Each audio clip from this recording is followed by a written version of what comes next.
All right. Welcome, everybody.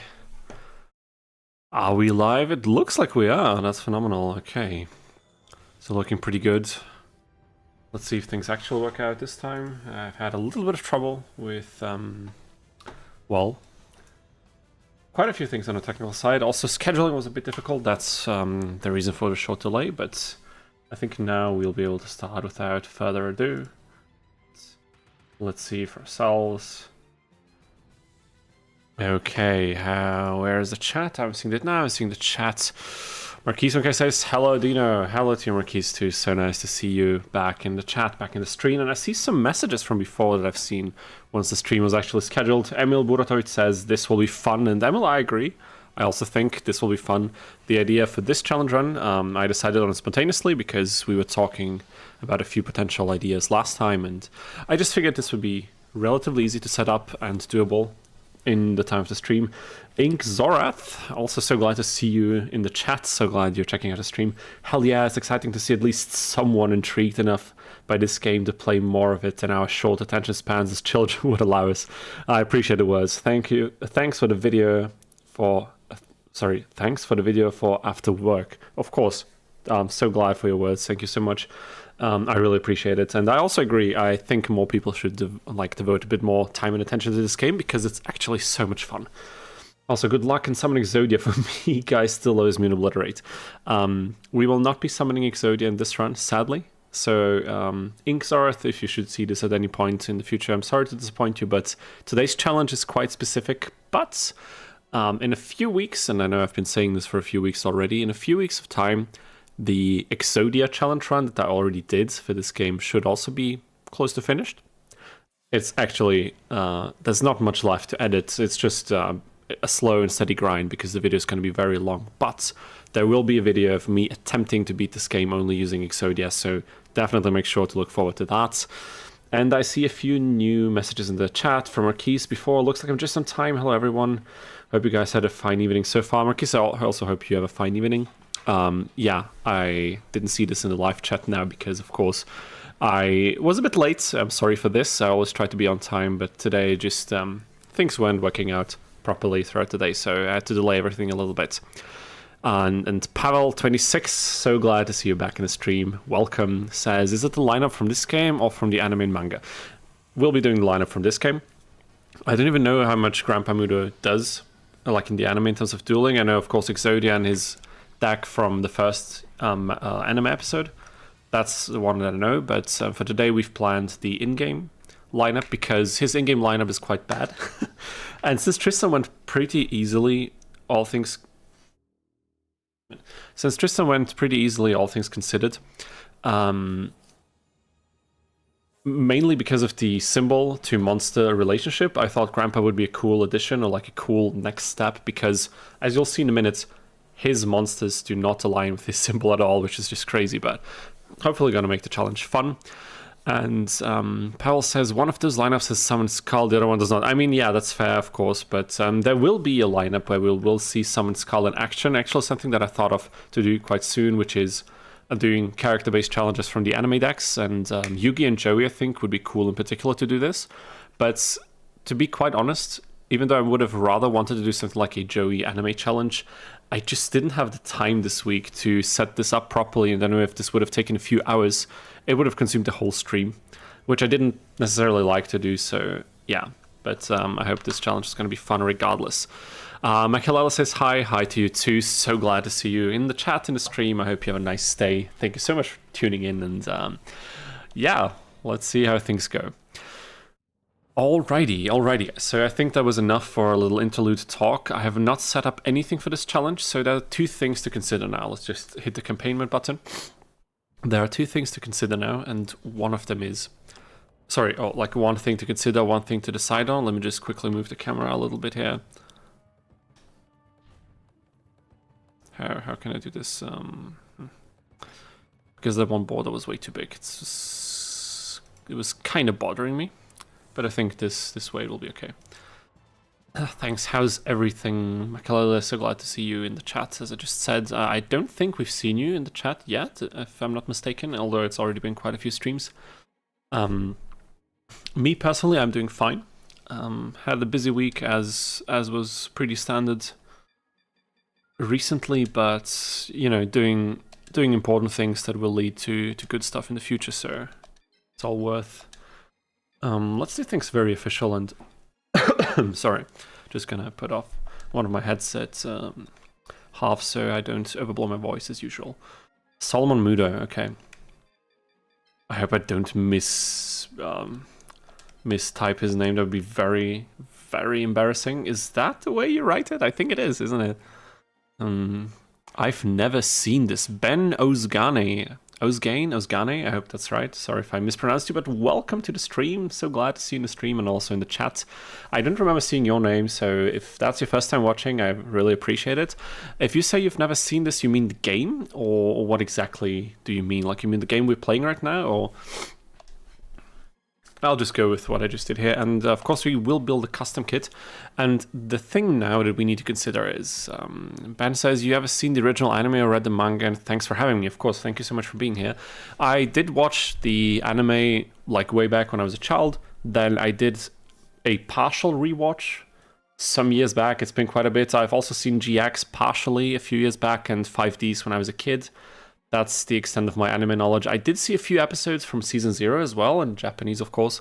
And of course, I've seen a good chunk of the Yu-Gi-Oh! Bridge series on YouTube, which is also absolutely golden, so make sure to check that as well, if you don't know it yet. Paolo says, I started to use these streams as background noise as I do Capsule Monster challenges. Amazing, dude. I'm so glad you're also able to enjoy the game in a similar fashion as we are here. So, of course, now we need to do a quick little research.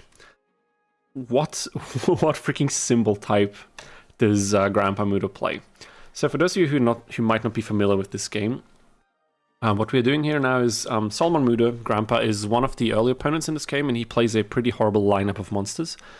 And if you don't know this game at all, this game, Yu-Gi-Oh! Capsule Monster Coliseum, is a bit of a mixture of it's a spin-off game that mixes like turn-based strategy elements like you'd see in chess or games like Fire Emblem with the Yu-Gi-Oh! Franchise. And Grandpa Muto in particular, even though he's the one who's going to explain the game to us at the start, plays a very illogical and completely ridiculous set of monsters that really don't fit with his overall element that he picked, but we'll get into that soon enough. I just quickly need to check something. I need to check, because I want to be true to this challenge, of course. I want our symbol to look exactly like Grandpa's symbol does, and we will check that out in a second. This might turn out weird right now, but let's see if this goes well. Can you see anything? No, you cannot, but this you can see. Oh my god. This is so weird. This is basically the VOD of me playing the Tristan challenge, like a few weeks ago, when we were facing Grandpa Muto. The resolution is a bit scuffed, but we'll just see it for a second because I want to check what his symbol looks like. It wouldn't be fun if we're not really true to the challenge, would it be? Let me quickly check up with the stream, catch up with the stream. You should watch Zaxel. Yeah, I heard the more modern Yu-Gi-Oh! Seasons are also pretty interesting in terms of the anime. The first anime series since the original to fully complete the dub. I was not aware of that. I didn't know if that 5Ds was not completed. I had no idea. Okay, let me fast forward a little bit. Like, where the hell is the symbol? Okay, this is what we're trying to mimic. And I think, if I recall correctly, he has 220 PP to his name. Do I check that at any point? I don't remember checking it. Like, we don't attack a symbol, I think. Okay, this is a bit depressing, but I think it was 220. Does anyone else remember? How much PP does Grandpa Muto have? Let me go back to the game shortly. Maybe I can look it up. Even though the wikis on this game are really scuffed, there's so much information lacking, it's crazy. CMC Grandpa Muto. Solomon Muto. No, that's not what I wanted.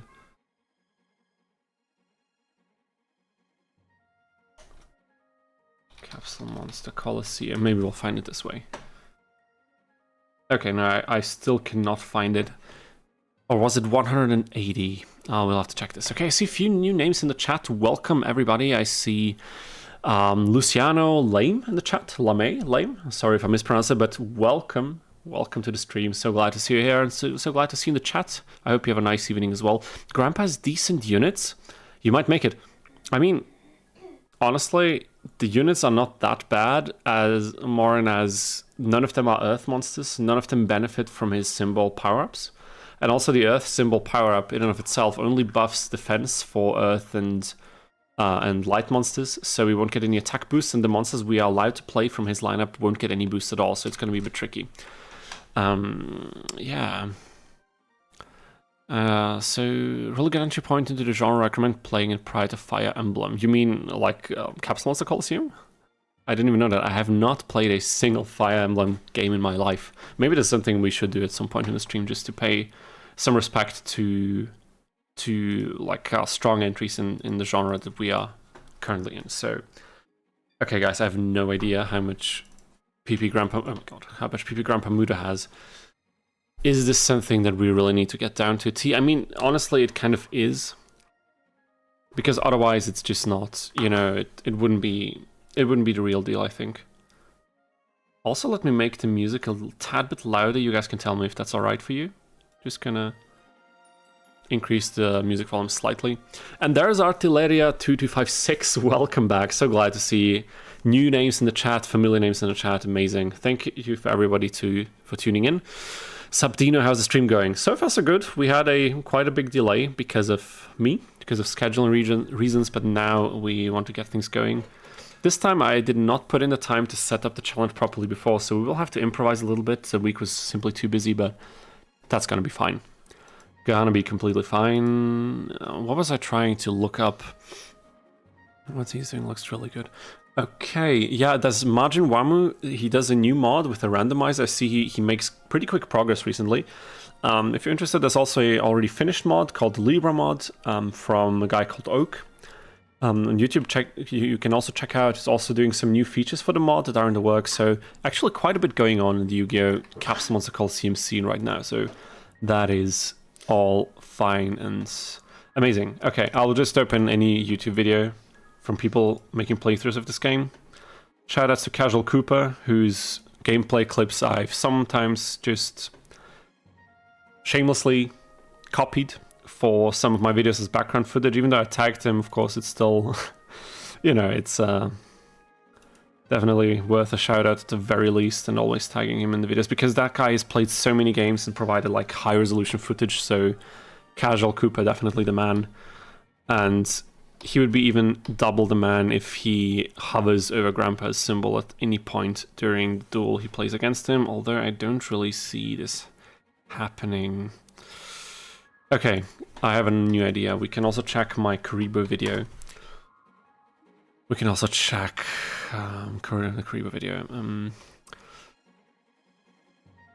Especially for doing challenges and such. Yeah, with like randomizers and stuff like that, that's honestly amazing.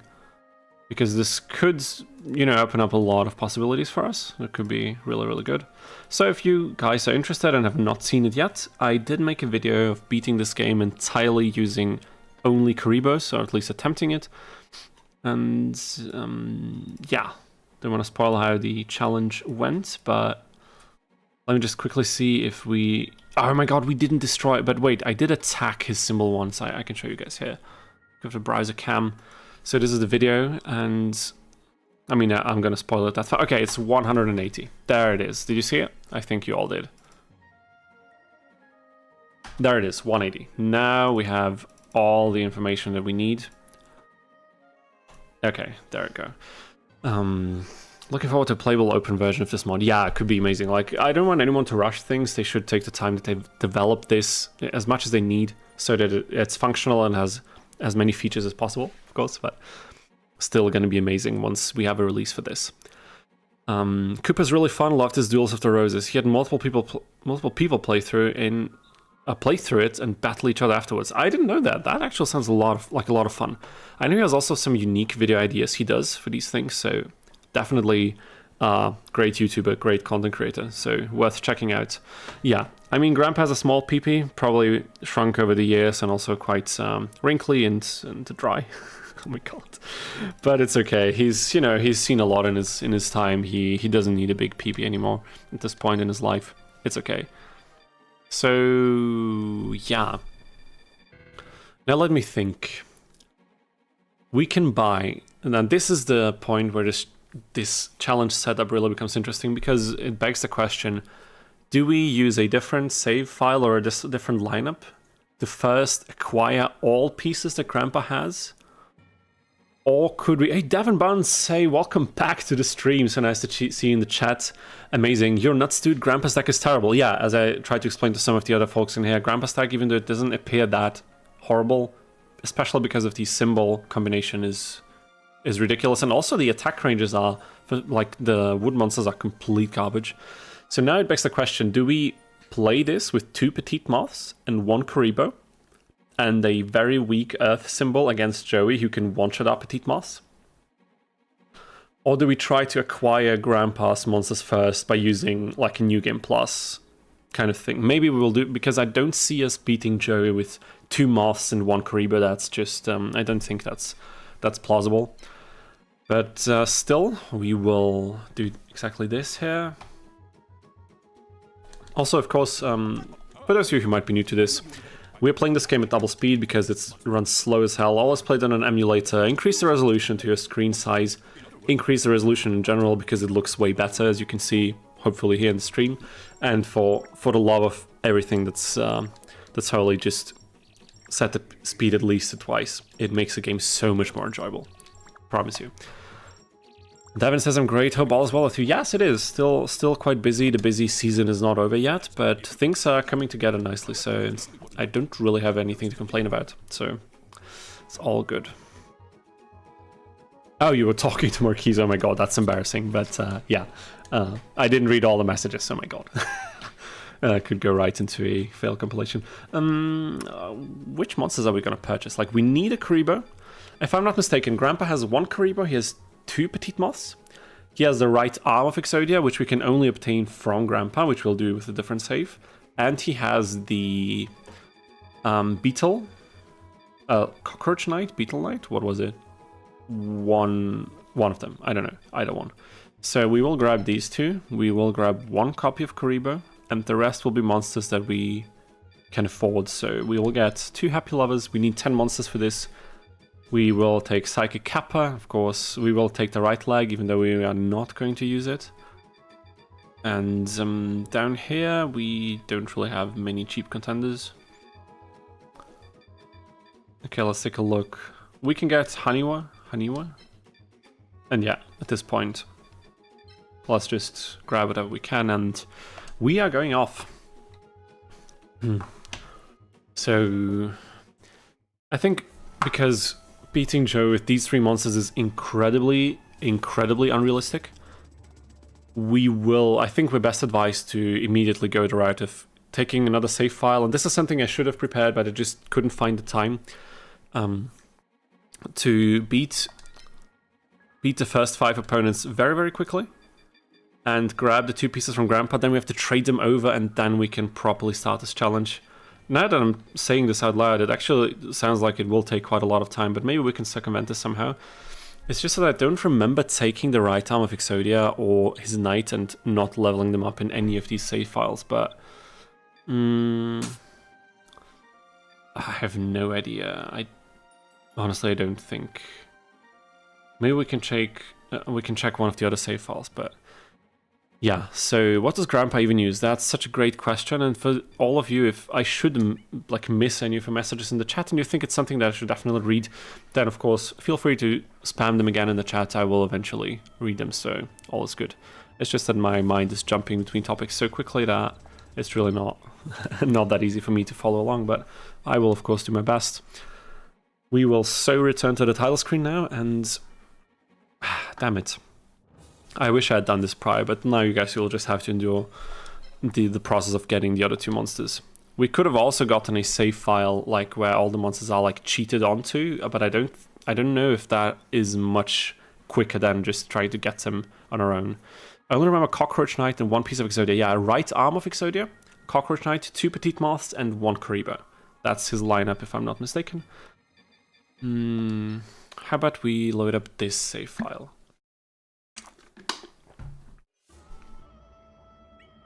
It's from a challenge run that I started before I started streaming these challenges to you guys, so...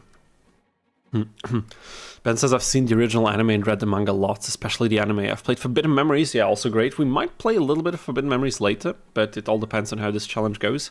And I'm a pro at that. Okay, that sounds very promising.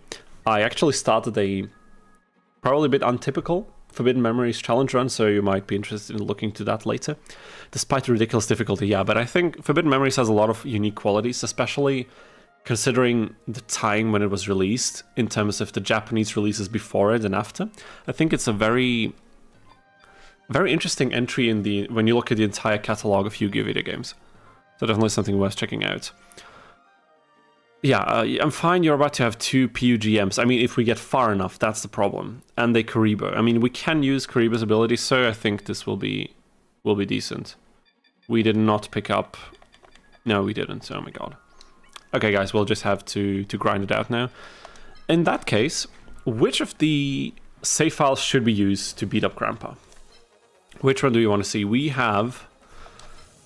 what do we have available? And now this is where you guys come in. We have available none of these, because these are actually save files from my first attempts at playing the Libra mod, so completely different. We have my Exodia, like various Exodia save files. Again, I'm not going to spoil the video, because even though you see Ariel Palace here, it doesn't necessarily mean that the rules we set up at the beginning of the video were the ones where this fight was achieved at all.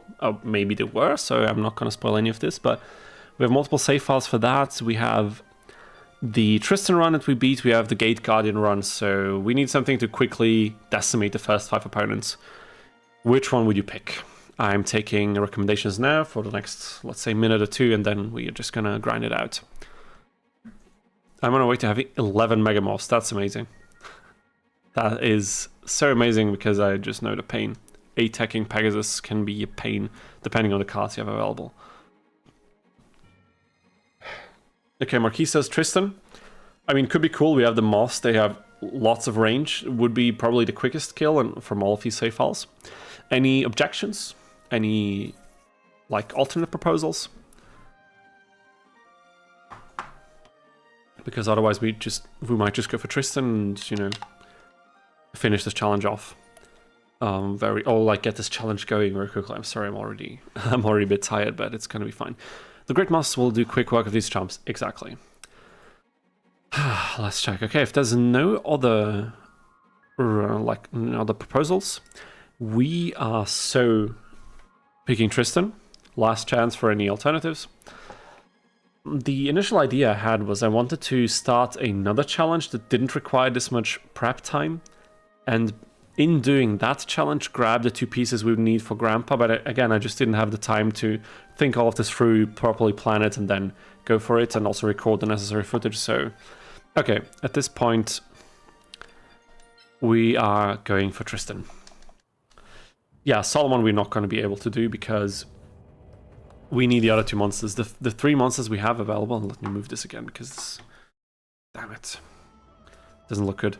The 3 monsters we have available, Joey can one-shot 2 of them immediately. Like, actually immediately. And that's not something that we want. So, New Game Plus with Tristan. Well deserved, I might add.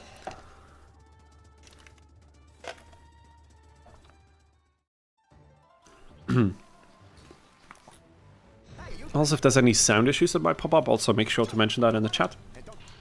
Because, of course, I want the best user experience for you guys watching the stream. You remember? Sorry, I didn't read all the messages. There was even a million cool ideas that would be boosting the original anime and manga to be much better. Okay, fair enough. I mean, oh, sorry. Do you remember to save the one where you're using the Earth symbol? Oh yes, of course. That's the Solomon save file. Now I got it. You remember Darts? Actually, Darts was one of my favorite villains from the classic Yu-Gi-Oh. Okay, that's fine. Joey's probably gonna go second. And this will be sweet revenge, because Joey, during the Tristan challenge, was one of the opponents we struggled the most against.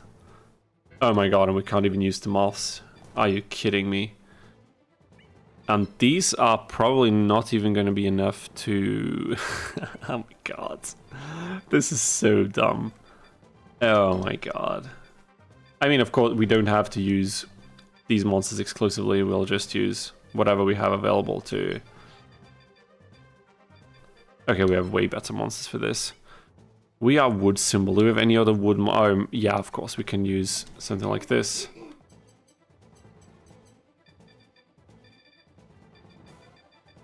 Okay, just give me a second here. I don't even know what I'm doing right now. No, oh my god, I pressed the wrong button. Damn it. Okay. Let's go with the MP count. Probably gonna take this thing. Do with anything that we can still afford? Yeah, it'll Exodius like, okay. This is so dumb because this is the only fight where we don't have enough MP to summon one of the moths. Just ridiculous, but it's okay. We can... None of these monsters need to survive until the next fight necessarily, so it's all good. Okay, just something like this. It will be fine.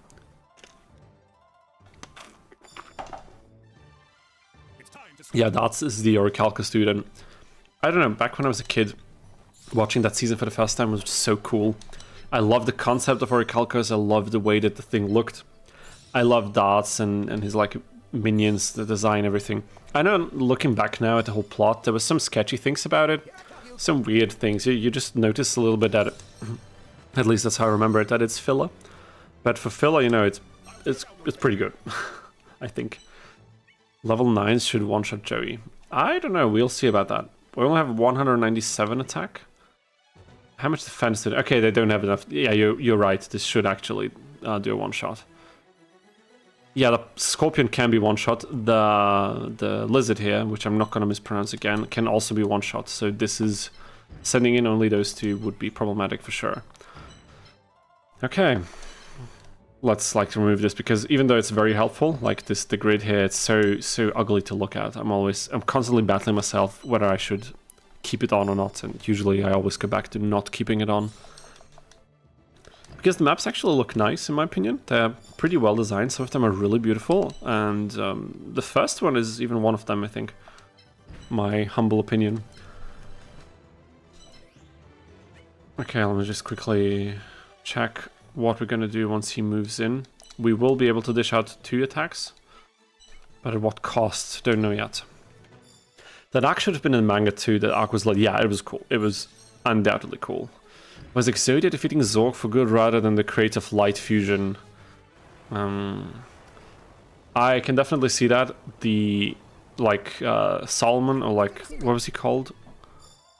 Simon, whatever.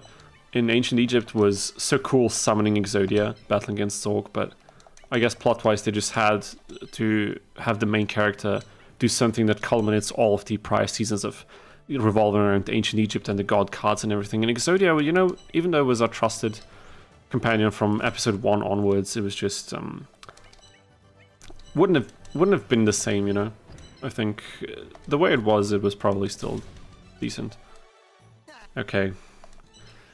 The problem is we have 5 duels that we need to slog through for this.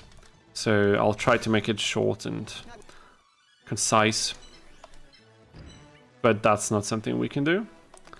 So we'll just do to the extent that we are able to, and not any further.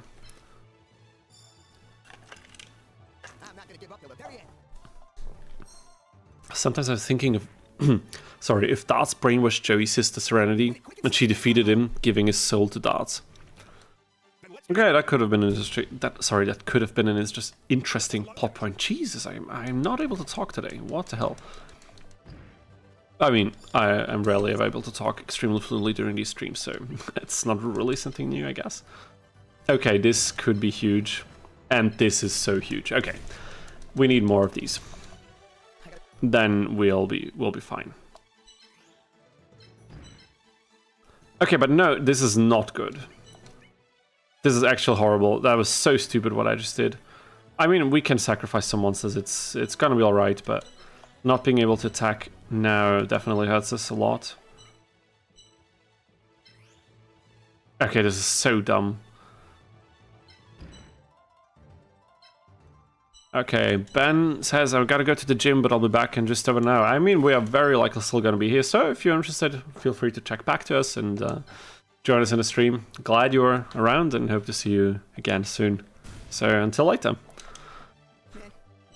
Okay, we'll just rush through this. We don't really have to pay attention to the monsters. Pavel says, I thought Joey's sister was disliked by the fans to the point they took her out of the anime. I never realized, really? Is that a thing? Or did they do it because the anime had too many characters? See you later, Ben. Glad you joined us. Okay, honestly, I had no idea about Serenity. Like, no clue. Absolutely none.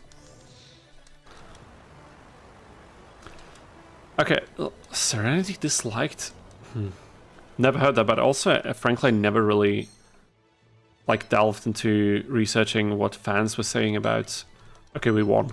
What fans were saying about specific characters. I imagine someone like Tristan might have been fairly popular because of his stupid humor, but maybe he was also hated because he was annoying. Also something I could imagine.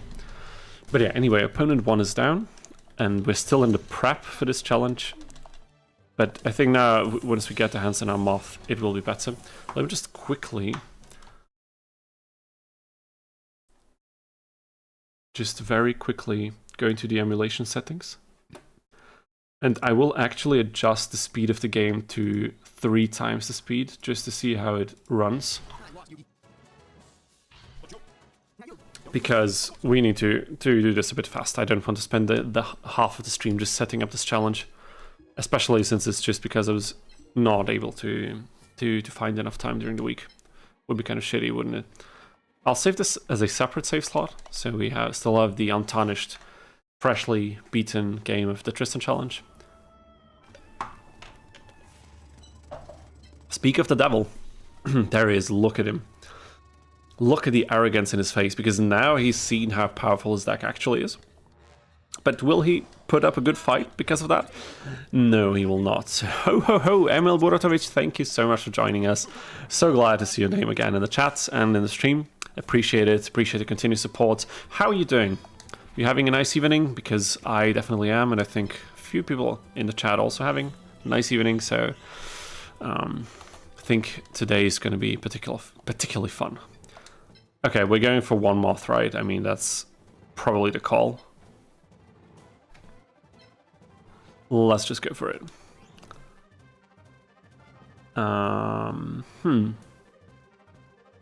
Do you have linear movement or we have diagonal movement? I think we have linear movement, right? I'm good, came back from a Pokemon TCG local tournament. Okay, that sounds like a lot of fun. Did you, like, how far did you get? I remember when I was playing the Digimon TCG here in my local scene in Vienna, I, like in like 5 or 6 times that I went to locals, I think I won 2 games overall. So I was losing hard. Yep, Marquis says you're basically the Yami Tristan version of him here. I mean, yeah, that's true. Actually, yeah, because we're playing the same save file, so Tristan will have a very shocking wake up, I think. Probably shake him down to the core. I went 3-2. I mean, that sounds great, doesn't it? 3-2 sounds pretty good. I will laugh if the moth somehow loses. I don't think. I honestly don't think that. But I don't know if I'm going to laugh, but I think I will have a similarly intense reaction if that happens. Let's see if it even gets to that. Oh, but I mean, do you think the moth is going to lose? Do you honestly think that, Pavel? I'm not quite sure. I'm having a hard time imagining it. Let's put it that way. Okay, and the game running at triple speed is pretty good if you're just rushing through without any regards to what you're doing. So I think we will get the hands on Grandpa's pieces in no time. And the good thing is we're missing only 2 pieces, so we don't have to do it multiple times. That would have been really annoying. Did I miss something? Grandpa doesn't have this team? Yeah, and also the problem is I didn't have time this week to properly prepare for... Yeah, okay, we can just avoid this. To properly prepare for the stream the way I would have liked. So what we're doing now is we still need the other 2 pieces from Grandpa we cannot buy from the starting shop. So we will have to get them by quickly finishing the game again with a different save file as a New Game Plus kind of thing, just to get the pieces from Grandpa. You know what I'm saying? Okay, that's fine. Yeah, I don't think the eye can rush the symbol properly because I could dodge the lizard, and as you can see, the scorpion is too slow. I don't even move my symbol, and I'm really in no fear of losing this. And there it is. There's Tristan. Maybe you should also sometimes do victory laps with some of these successful challenge runs, just because it's a lot of fun. Yeah, so Emil, that's the situation. We need the Cockroach Knight and the right arm of Exodia. We can't get these anywhere else, so that's what we're doing. And that was a quick tool. Thank you, Tristan. Yummy Tristan. Next time I'm gonna name the save file Yummy, whatever character we're copying. Should have done that with Solomon, but it's too late. That's Duke.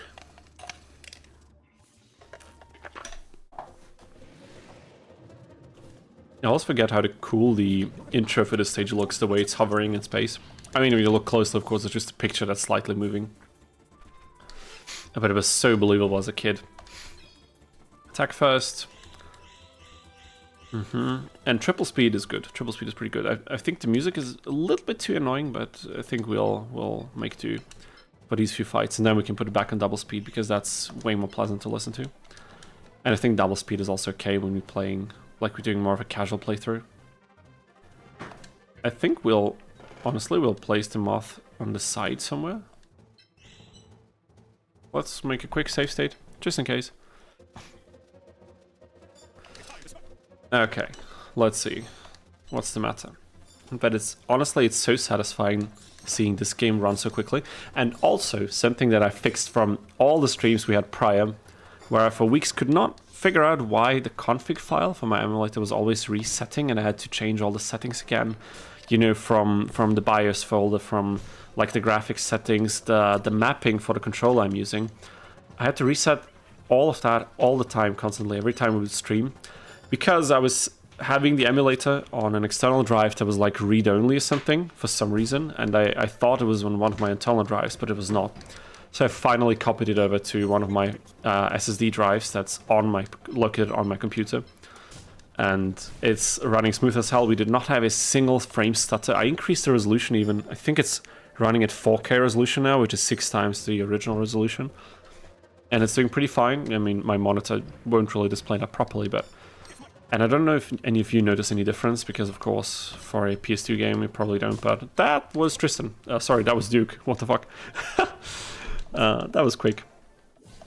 What I'm trying to say is, this stream is slowly, very slowly, but still incrementally improving in quality just by changing small things. Probably because I'm very inexperienced at this and also not extremely talented when it comes to setting these things up, but I'm learning. And I think we are already doing way better than we did at the start of it. You know, mono sound on one side of the ear, microphone that's constantly clipping because I didn't level it properly, which is a bit embarrassing as a professional musician, but what can you do? And now we also have better, like, proper resolution, widescreen. We have higher resolution in general from the game. You know, no frame stutters. Now if I get a new controller that doesn't constantly have the cable unplugging because something with the port is wrong, then, you know, we might be really in for a nice ride here. Okay. So, also let me just quickly check. I didn't even check now if the multi-stream over on Twitch is working properly. Let me just quickly take a look at this. Ah, it's looking good. Yeah, that's fine. Okay, I think everything is in order. Now for Taya. Okay. Yeah, I just have to do this with the moth. It's such a nice capsule to, like I said, a solo capsule victory lap speedrun type of thing.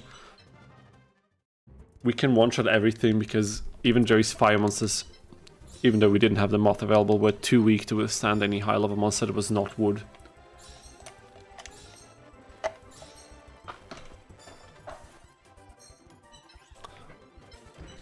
Are we actually gonna... Will we be able to destroy Taya during our third turn? If she doesn't move her... Okay, she blocks it with the Happy Lover, that's sad.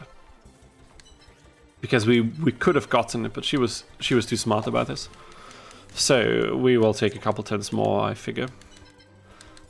But this is going way faster than I expected, so that's exactly what I wanted. Oh my god, and she's really testing our patience here.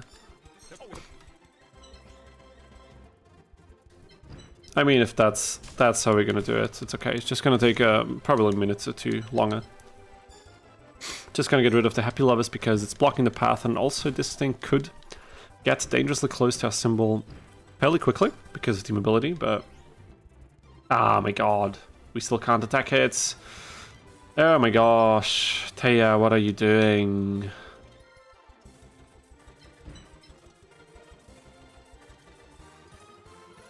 Which monster are we clearing? Okay, I mean, in the time that I need to think about is we could have already been in the next turn and just gotten rid of another monster, so it's really not worth thinking too much about the strategies here. So we're not going to do that. And oh my god, this thing that I absolutely hate, this interlude here with the Christmas music, will be even shorter now because of the triple time. Insane. Alrighty. So while I'm endlessly rambling about random things because I have no clue what to commentate, because this is just happening way too quickly and is way too easy, what are you guys doing? What are you guys' plan for this evening? Are you gaming something else? Are you idle gaming? I think Pavel said he's also doing challenge runs on his own. What is the rest of you doing? What are you up to tonight? Oh my god, Taya, you're so annoying. Damn it, dude. This woman is so annoying. Damn it. I mean, it does speak to her intellect and her capabilities in this game, so kudos for the skill, but definitely something that's just annoying right now. Okay. Honestly, when I made my videos about the early disc collection, I know a bit off topic now, but the plan was after this, playing the Grandpa Challenge for a little bit, also maybe dabbling in some Forbidden Memories again, like last time, and maybe doing some early days, like Duel Monsters 2 and 3. I don't know, I've cooled off a bit from the early disc collection because I've only played the first few games from it, and honestly, they get a bit monotonous rather quickly, which is fair, they were very early iterations of the game. But also, nice level 9. Also, the first Capsule Monster game that's on there, like, that was actually the second Capsule Monster game, Capsule Monster GB. I don't know, it's not that good. I don't know, it wasn't that much fun up until now. I played it a bit off stream, and it just couldn't catch me with anything. The presentation, of course, it was an old Game Boy game, so the presentation is very lackluster compared to this one. How would it not be, but there he is, Grandpa Muto. Okay. Devin says, I've been playing Terminator Resistance. Never played a game in my life. Is it good? I mean, if you're playing it, I imagine it is, but...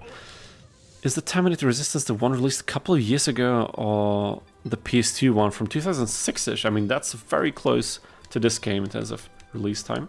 So very much in the spirit of what we're doing right now.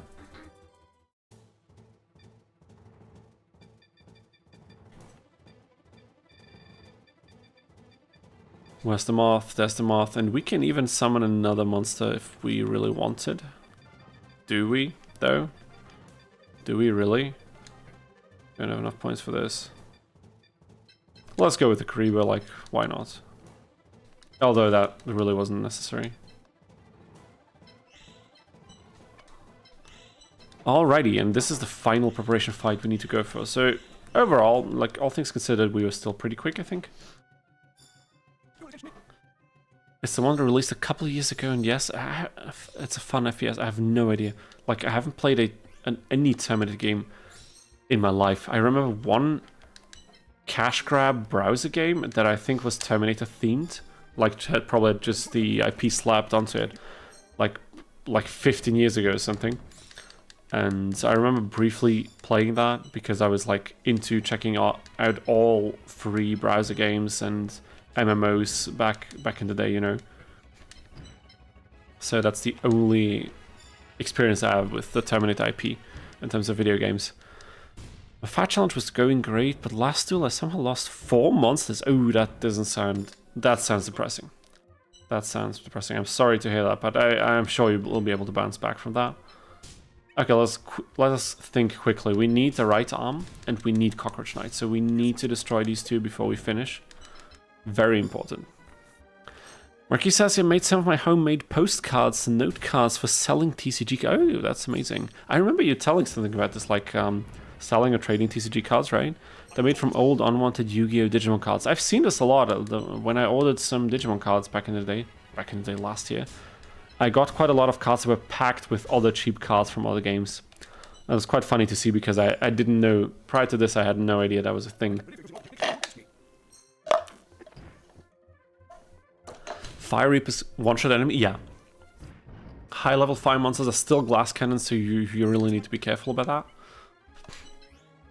Okay, how are we going to approach this? Probably something like this. Come on, Gramps. Fair enough.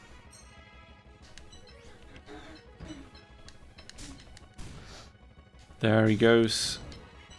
And one more hit and Grandpa's down. So overall this did not take ages as I expected. Oh, unlike I expected rather. Just gonna save state so we can take the corresponding monsters and we don't have any troubles with missed pieces. Then we still need to go into free duel and trade the monsters over, but that's usually a rather quick procedure, so nothing too crazy. Right arm and cockroach knight, and there we go. Okay, we got the pieces. Gonna save. Alrighty, change the save slot as well. Okay. Make it 6 now. I have no idea how it went to Health. Oh my god, that's so depressing. Didn't even read the message. Damn it, dude. Powell, I'm so sorry to hear that. That's truly brutal. Who did you fight against? Who one-shot all of your fire pieces? Okay, versus mode. There we go. Memory card. Oh my god, and I need to configure the second controller as well. So this will be player 1. And now just give me a second. Just give me a sec so I can configure the controllers. Okay, pad 1, we will just quickly make this and that. This and that. Up, left, down, right. We don't need the analog stick. Select, start, triangle, square, oh my god, circle. I think that's enough. Apply, thank you, and we will resume. It's Bakura 2. Bakura, dude. Bakura 2. I never had so much trouble with him before. He has a lot of attack power, so you definitely need to be careful. I see why he could have caught you off guard. He's an opponent you need to respect. Like, you need to approach him, depending on the power of your team, you have to approach him a little bit more carefully, I think. But hey, that's how you learn, of course, you know. Many failed attempts. Okay, so what we're doing now is we have to ante a monster. Sorry. That was not what I wanted to do. Oh my god, did I screw up? No, I did not. It's okay. But we can only... Oh my god, we can only put one monster up for trade. So that's horrible. Okay, but it's good, it's good. Handler No Pain, so nice to see you back in the stream. How are you doing? Welcome back, and thank you for joining us. How are you doing? I'm doing fine. I think we are all having quite a nice time so far. The proper challenge of today has not started yet, but you are watching the process of getting there right now. So I think you came at a good time. We are almost ready. Damn it, dude. This is pad 2 now. I have to switch back and forth between my controller and the keyboard, so it's going to be a bit tough. Okay, we're just going to play any monster. It's just it really doesn't matter. I should have randomly placed it. Okay, now controller 1. Yes. And now let me think back. We are trading from player 1, so we need to forfeit. We need to surrender. Oh my god, come on. 1 out of 2. He sniped my second highest MP monster with his Tri-Dragon. Tri-Dragon is brutal though. Tri-Dragon and Pumpkin, these are the ones you need to be careful about.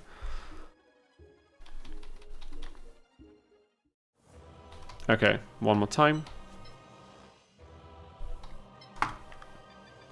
And Cockroach Knight. Now you also, if those of you who didn't know how the hell you trade monsters in this game, this is how you do it. You go into versus mode, you put one monster on the line, and then you just surrender. That's the quickest way that I'm aware of. Okay, player 2, choosing yes. Amazing.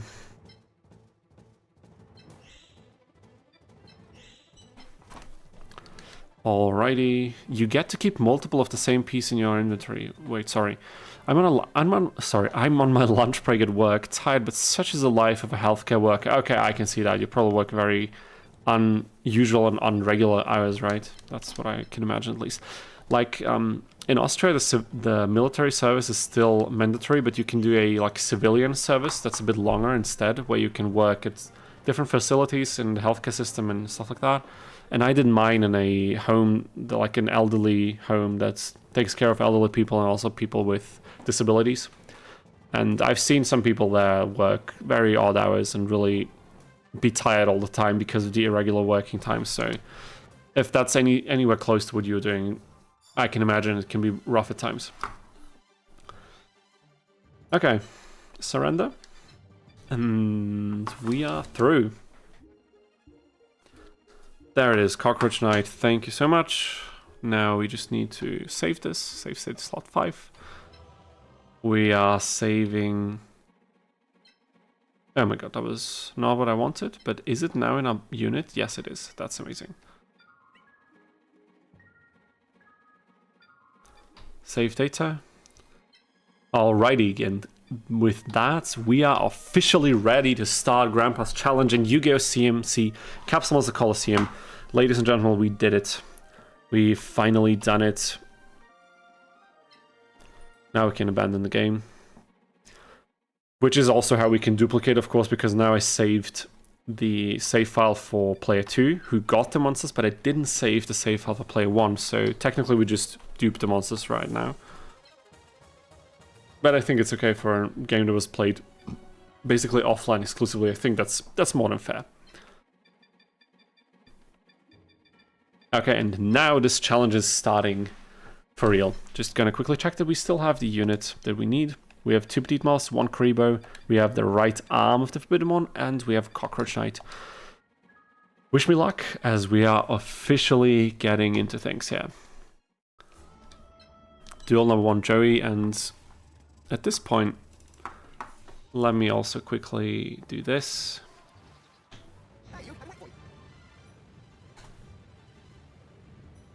Emulation speed 200%, so we do actually get to enjoy the music at least somewhat. Okay, so 100 paint says 12, so 6:30 a.m. till 7 p.m. Yeah, I'm a mental health counselor at a hospital in America. Okay, I can see that. Like when I was doing my civilian service there, my work time was from 7 to 7.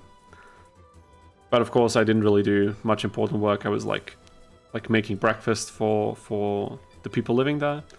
I was like making the beds and cleaning stuff, and then, you know, when we had a shipment for like groceries or like fresh bed sheets and stuff like that, I would also have to handle that and like put them in and stuff like, you know, rather brainless tasks for the most time. But remembering what everyone wants for breakfast and like then, you know, asking people what they want for lunch, depending on the new menu, stuff like that, it was just the right amount of mental work required to be annoying, but not enough to really be challenging or stimulating. But also getting $3 an hour paid probably didn't help with motivation. But, you know, it's okay. Can we use all of our monsters? We can. Okay, so this will be a proper challenge against Joey. Full lineup. Let's see who's stronger. Flame Manipulators and Fire Reapers have always brought me good fortune when using fire monsters. I can imagine that. Strong pieces for sure. So these will probably have to be in the backline.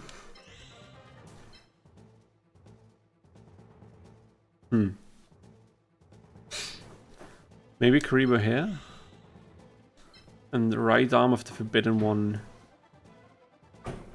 Maybe something like this. Oh yeah, we still have Cockroach Knight, but honestly, Cockroach Knight. Not a piece that I really want to put on the battlefield frontline anytime soon. Especially not against Joey. Okay, duel number 1. Let's see what we can do. Now we get the usual tutorial from Yami and Yugi, and now we can start. Let's get Kariba first because we get a lot of plus AP. Cockroach Knights and the Moths. We might be able to squeeze in a few attacks because of course the attack power is not too bad, I think.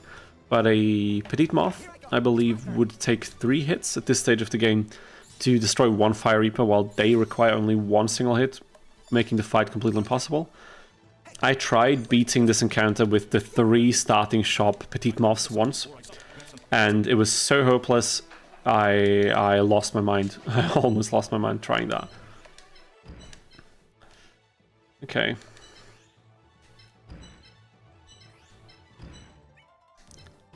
So far, so good. Maybe we will send these forward for some attacks. You know? Just chilling, because if we were able to get some XP on their hands, it would be pretty good. Not gonna lie.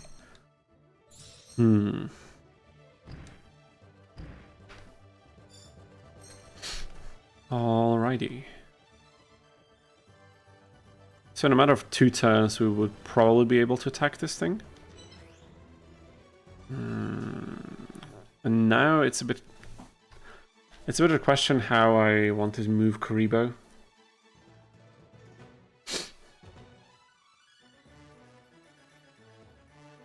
Because I'm not quite sure yet, honestly. I would prefer for this Fire Reaper to be attacked by our Exodia arm. This thing will be able to retaliate, but this piece can handle 1 attack.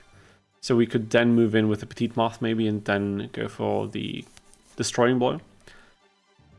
And then once this Fire Reaper moves in, probably be here, we could move in with the Karibo, attack this piece, and then maybe something like this, you know? Emil says, I predict this will be a long and difficult challenge. Could be, but if we get over a few stepping stones and evolve our moths a few times, I think it would be okay. So let me try something like this.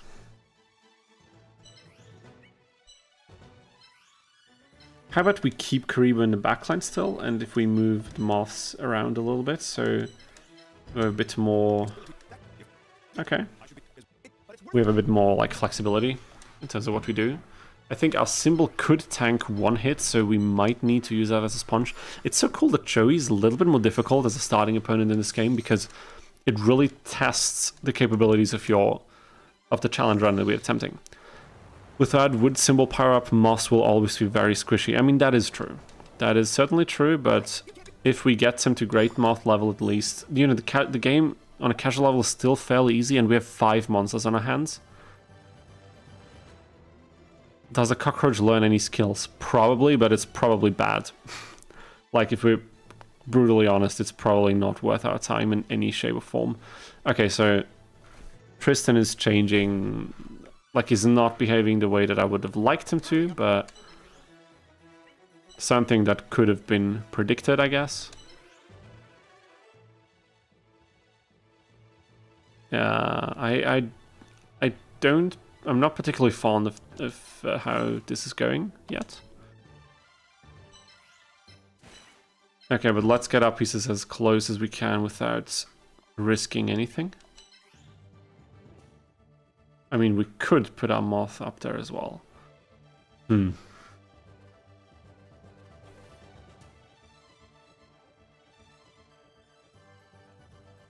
Screw it.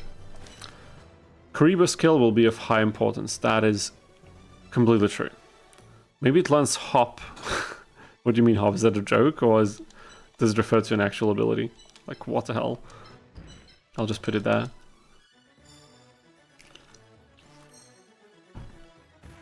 Yeah, for sure, we will. I mean, you can put a shield on any other monster as well. It's not like Karibo can only shield himself. But we need to reach level 4 first. Okay, this is actually interesting, because now we need to be smart about how we distribute our attacks. 97 damage. Is a blow from a wood monster enough now? No. This is sad, but it's the sad reality we live in. Like, what am I supposed to tell you? However, we could also finish off with Karibo, but because then we could dip out again, possibly, and go for the other Fire Reaper, and Cockroach Knight could tank a blower too.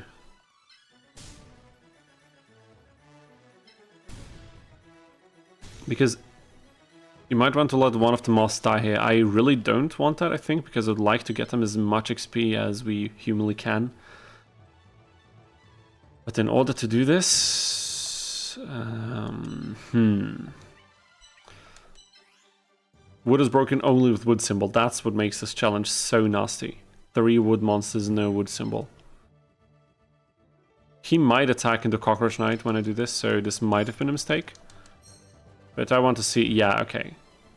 Oh boy. That does hurt.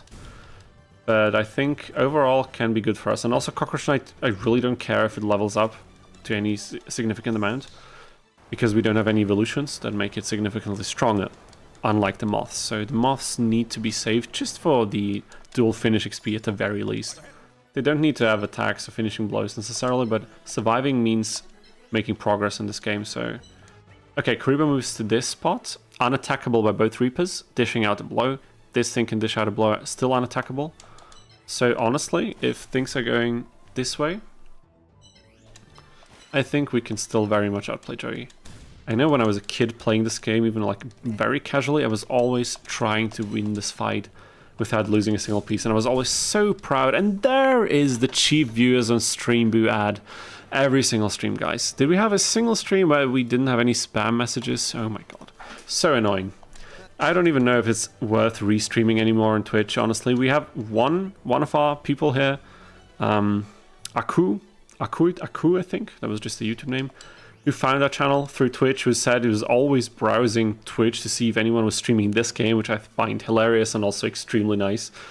But I don't know how many people are looking for this game on Twitch, but I don't know, just for the odd chance of people like that just thinking, hey, is anyone streaming Capsule Monster Coliseum? I don't know. I think it's still worth it. So he will move forward for 2 pieces, like for sure he'll move 2 fields forward, then we double attack the other Reaper, and I think at this point it's GG, honestly. I propose to have multiple of your pieces in the backpack, just so you don't have to reset to revive them, since moths will die easily and often. I mean, that's a fair suggestion, but maybe it's just my arrogance from the last few challenges, but I think we can do it without that. I might eat my words, so if you turn out to be right, yeah, what should I do? Okay, so... how about we do something like this? Oh wow, this... Could this have... No, it wouldn't be enough. I don't think that it would be enough. Let's just play it safe. Like, why would you risk anything now? Yeah, Akuita are really the only one who shows up from Twitch. That is true. But it was one of the earliest people to show up in a stream, and I'd really appreciate that someone was looking for this game on Twitch, so... yeah. Still, like a legend. I think we're beating this. Just gonna move the moth out of the way, so we don't do anything stupid now. Let me put the camera up a tiny bit, because I was sitting here like a shrimp, which is really not good. Okay, and I think I officially screwed up. I actually genuinely screwed up now. Oh my god. How did I get into this situation? That was... I'm a moron. Honestly, I'm a moron. But I think we can still pull this off in a way that he has no way of becoming dangerous to any of our pieces. But Joey's not stupid in this game. He really isn't. It's just that we're better in every single regard, so he will get his ass handed to him for sure. Okay.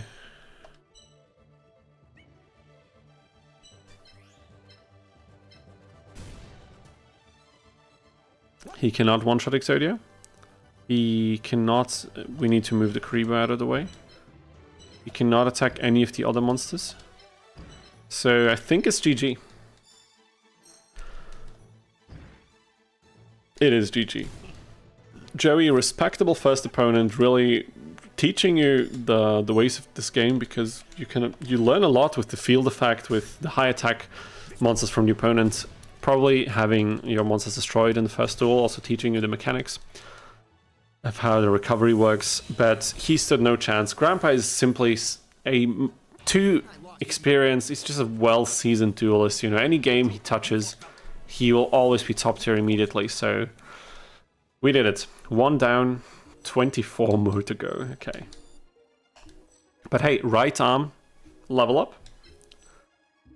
That's okay. That's pretty cool, actually. We will, from now on, I will take monsters that we're not allowed to use for the challenges from opponents, simply because of the fact that we might not have to do the grinding we did at the beginning of this stream today in future challenges because of it. But let's see if I remember to do that, actually. Joe has a broken team but poor stage. Yeah, that's true. And you just have to let him shoot himself in the foot. That's true. But his team is surprisingly strong. I'm still a bit surprised that he didn't really consider this.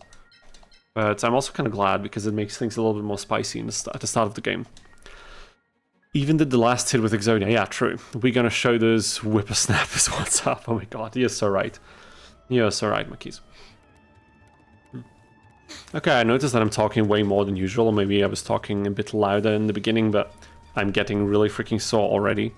So guys, I will take a short break to just give my voice a little bit of rest, to let some air circulate in, and also to maybe grab another drink. So I will see you guys probably in like 5-ish minutes or something like this. Alrighty, I will let the music play for you so you have something to look at, and see you in a few minutes.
Alrighty, we are so back.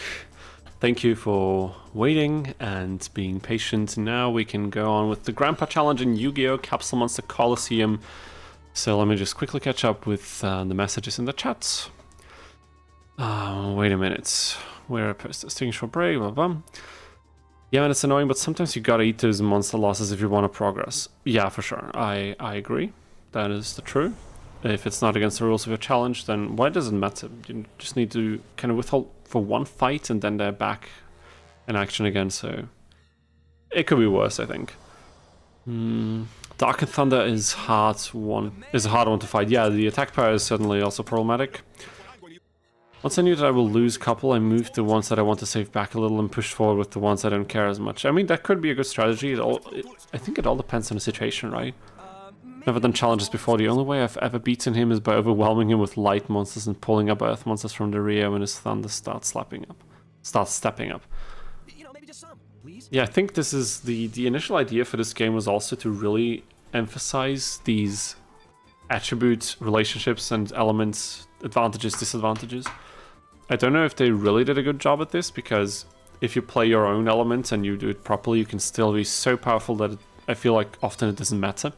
Except when you get hard counted, but it definitely a good strategy to do that. I noticed that with so many Reapers, my team's attack and movement lacked versatility for some reasons. For some situations. Damn it, I can't even read anymore. Jeez, what is going on? Okay.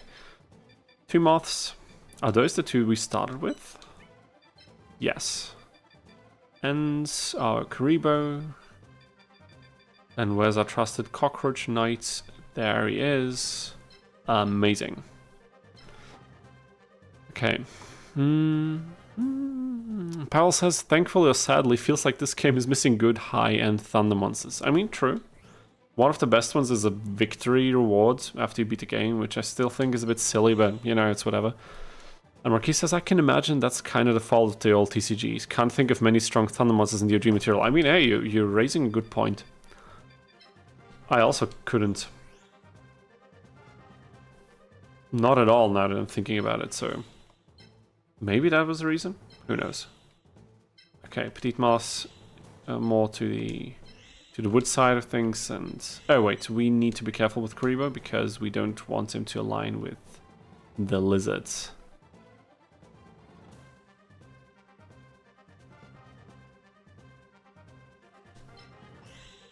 So now I think we're all set, and slot 3. Makala says, what is your favorite monster in the game? You mean in this game or in Yu-Gi-Oh? Because in this game, I don't know if I have a favorite, to be honest. I didn't even see all the monsters, like, really in-game. I think... I don't know, I always liked Rex's twin-headed King Rex, or whatever he's called. I don't know, for some reason it always looked very cool when he summons it. And also I think stat-wise not pretty decent for an Earth monster. Also, how do you say this? Like, the Summon Lord Exodia, the fact that it exists as a fusion from all 5 pieces is also really cool. Let me just quickly check, I need to check one message real quick here.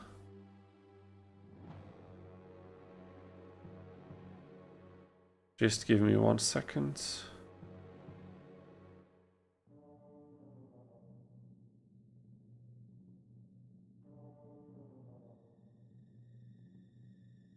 So, I think those would be my picks for favorite monsters, honestly.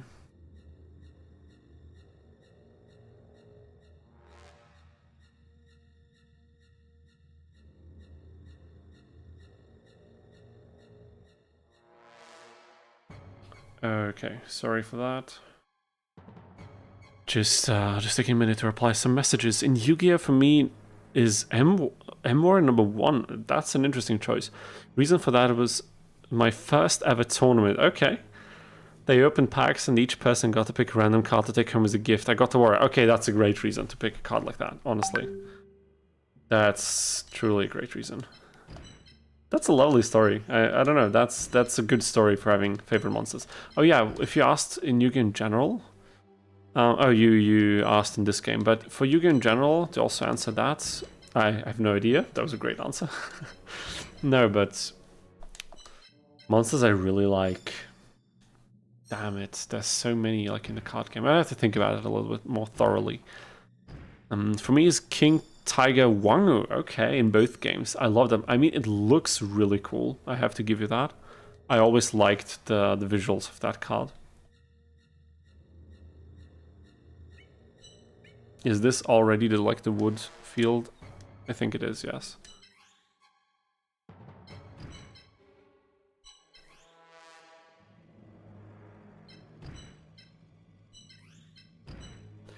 I think we have to bait Tristan's lizard somehow, so let's keep the symbol on a spot that it could theoretically attack.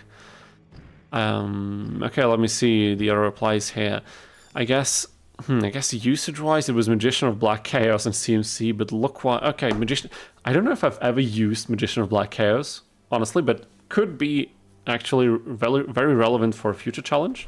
If you do like a Yugi anime-based challenge.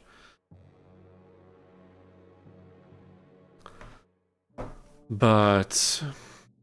Why is it still... Sorry, usage-wise it was Magician of Black... But look-wise it's still Skull Guardian. Oh yeah, I remember, Keys, you're quite a fan of Skull Guardian, right? Skull Guardian is... It looks amazing, and also having it as a capsule piece in this game is also nice, you know, modeled extra for this. Gameplay-wise, I'm also with you. The movement, like linear movement to attack, is a bit weak for a higher-end monster like that. Okay, let me play the game for a few turns, then I'm going to catch up with more messages because of course I don't want this to get too stale to watch. Let's just pass the turn, honestly. What am I even doing? Pal says, I love Twin-Headed Rex. I always wanted the card, but somehow never got it, okay? It didn't help that I was in Poland when this card was released and moved from Poland before it was released. Oh my god. That's a bummer. Like, how unlucky do you need to be? Crazy. But hey, sometimes that's what happens and you'll get it eventually, I'm sure. For me, the old monster designs are the best. I can see why. I think there's a lot of nostalgia going with this, but I can also see the appeal. I mean, the general direction must have been different back in the day. So the style changed a lot, I think. When I was in, like, junior high, Is that junior high? Like after elementary school, but before high school? I think it is. We were playing a lot of Yu-Gi-Oh! In school. And for some time I was experimenting a little bit with the cards from 5Ds that the blue had male twin players, like Leo, he's called Leo, I think. Like his gadgets monsters, where you roll dice for different effects. It was pretty funny. I think the archetype must have probably sucked big time, but yeah, it must have sucked for sure. But I don't know, I like the idea. The idea was pretty neat. Yeah, I actually used to put Emori in all my decks, even the ones that he didn't fit. I mean, but that's a recipe for failure, isn't it? Like, let's be real here. Is that really good idea? But I can understand if it's like your baby, of course, you're gonna put it in decks. It was in your Exodia, but oh my god! But come on, pal, that's kind of you are. I don't know. I don't want to say you're disrespecting the Lord right there, but really? Card like this in an Exodia deck? I mean, but I can see it. If it's your favorite, you know, go for it for sure. Marquisa, sorry, Elemental Hero deck and Dark Attribute deck. Those are interesting choices, but hey, as I said, if that's really your favorite, I mean, you have to go for it. I completely understand. Marquis says, I got a card like that as well. It was Jerry the Bean Soldier. Oh my god, I don't like that card at all. Wait. Jerry? Oh, I was thinking of a different card, I think, but I also don't like that card. It really doesn't look like something that I would like. For some reason, I remember that card negatively. I don't know if it's due to Tag Force playing against Kenyu or something like that, but I have somewhat negative memories about this card. Wonder what the reason for that could be. I'm 99% sure that he cost me a few games. I would even erase that a little bit if I was you, but it's, you know, whatever. You can play with Heart of the Underdog. Okay. Fair enough. But will it really yield good results? That's the question.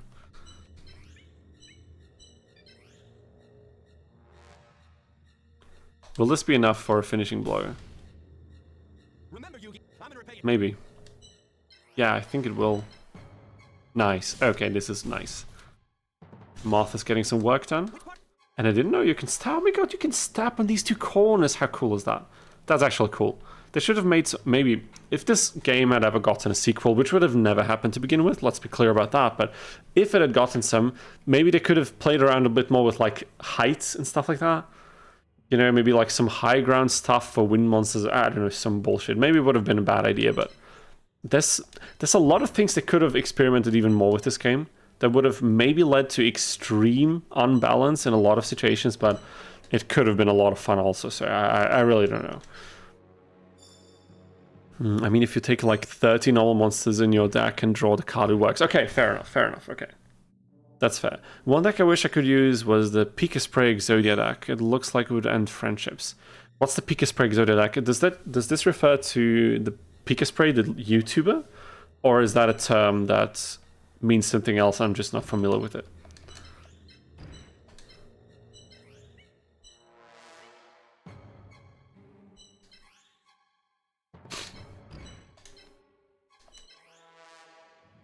Is this safe to do like this? Maybe let's go the other direction as well. So it's a YouTuber, right? I don't know. That person made content around Yu-Gi-Oh as well. He did one video with the deck and ended most duels in one turn. Okay, that's crazy. That sounds pretty good. Like Exodia OTK, never a bad idea. Okay, that's not exactly true, but I think you know what I'm getting at. However, this Scorpion against this Karibo is a problem. And there's one big reason for that. And that problem being that monsters who have the attack range and the movement range of Scorpion will always have a little bit of an advantage against the patterns that Karibo uses, because once this thing steps over here to attack us, we cannot retaliate in one turn. So we would lose the one-on-one fight here if he plays it smart, but he'll probably attack into a Moth. He won't. Okay. Fair enough, Tristan. Fair enough. He's not as bad as I would have guessed initially, so all good. I think we need to pull back the arm for this.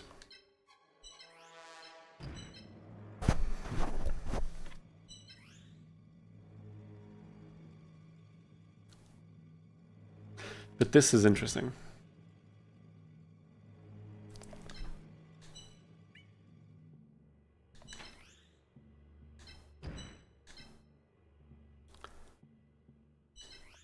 Still gotta be careful. So what I think Tristan will do now, he will attempt to attack one of the monsters with his Scorpion, but now we can finish it off with our Moth. And then we only have one more piece to destroy. And this challenge already doesn't feel that difficult, but I figure this is one of the challenges where the mid to mid-late game will probably be the most challenging part, simply due to the fact that we won't get the surge of power we usually would from having great synergy between the symbol and the monsters that have corresponding elements, because we have none. So I reckon that somewhere around stage 3 to stage 4, I think will be a few crucial fights that if we, we manage to get over them, this will, like, the fights will make or break the challenge, let's put it that way. So this could be a bit more exciting further down the line, which I think is refreshing considering how the last few challenges went, where the early game was often pretty rough and then, or actually with Gate Guardian, the early game wasn't even that rough. During the Gate Guardian challenge, the late game was actually the toughest, wasn't it? If I recall correctly, because we had the synergy, but then during the end game, where you really need a lot of pieces and a lot of like manpower to really overpower your opponents, we had none of that. But I think it's going to be fine. What is he doing? Okay, Tristan is losing his mind. He's panicking, I think. Further proving why Yummy Tristan is just the way better duelist. If we didn't prove that enough already, now this is the final nail in the coffin.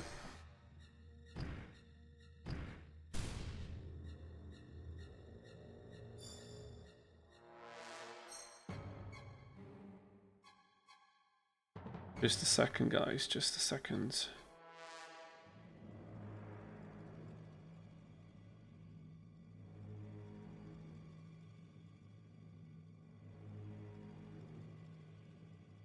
Alrighty.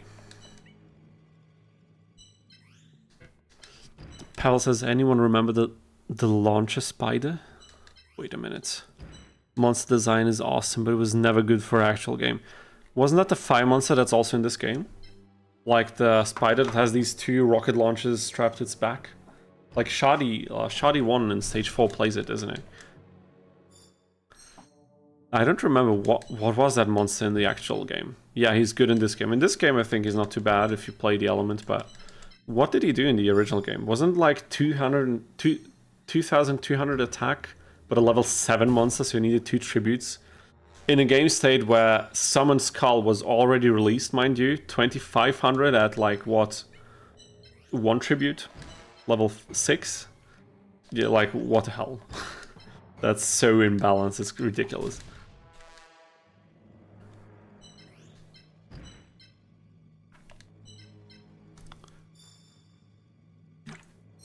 Okay, Tristan is almost defeated, and he moved in the exact one spot where we can't finish him off with 1 attack from the moth.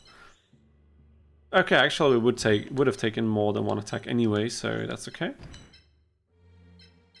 I want the finishing blow to be from the moth so we can get more XP, as you guys know, so we can level them up, hopefully, and evolve them quite early.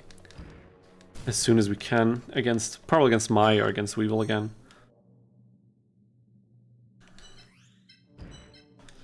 And there we go. That was Tristan, ladies and gentlemen. 2 fights under our belt, 23 remaining. So far so good. I'm satisfied. But yeah, you really notice how much it depends on having more pieces available at the start. Having like 1 or 2 monsters that are level 1 in the beginning is so... I don't know, it was devastating in some of these challenges. And we just don't have to deal with that anymore. Fantastic. I don't even know. Oh, Gaia was not much better, but Gaia was cooler. Like, let's be real, guys. Come on. Mostly because it was fused and was Yugi's monster. Yeah, I think being Yugi's monster carried, it carried a long way, didn't it? It went a long way. It goes a long way? It went a long way, yeah. I think that's the right way to say this. So, like, now that we're on the topic of Yugi's cards in the anime, what I said initially was I wanted to make some character challenges based on the anime decks, and I was researching a little bit what cards Joey was playing in the anime, and I couldn't find one single list of all the cards he'd used in the anime, which, even though it sounds a bit extensive, I would have figured someone had made at some point in the history of the internet and that anime, but I couldn't find one. Not a proper one, and I found some Google AI lists that were completely... Like, they didn't even include time wizards, so like, so much for using AI to make your life easier in day-to-day mundane tasks.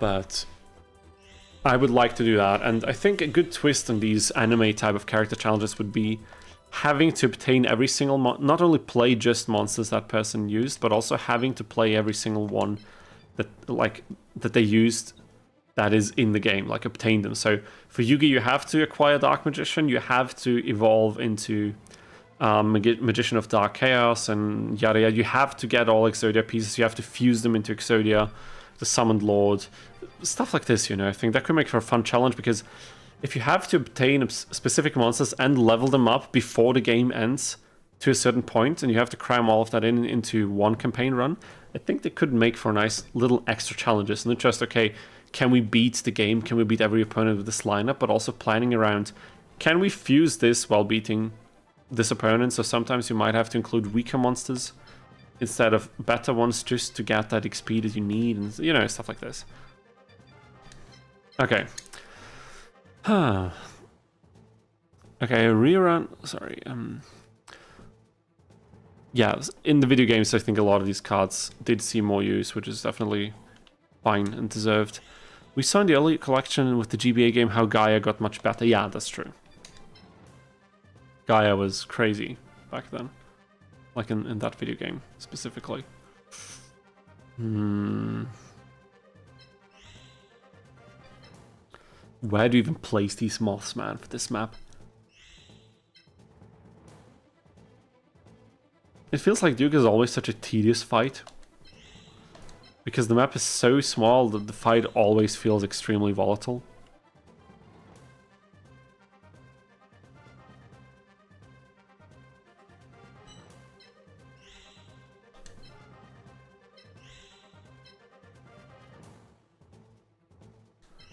maybe something like this. Sorry, I think I just hit the microphone, which was probably quite loud on your end, so did not intend to do that. Hope it wasn't too loud.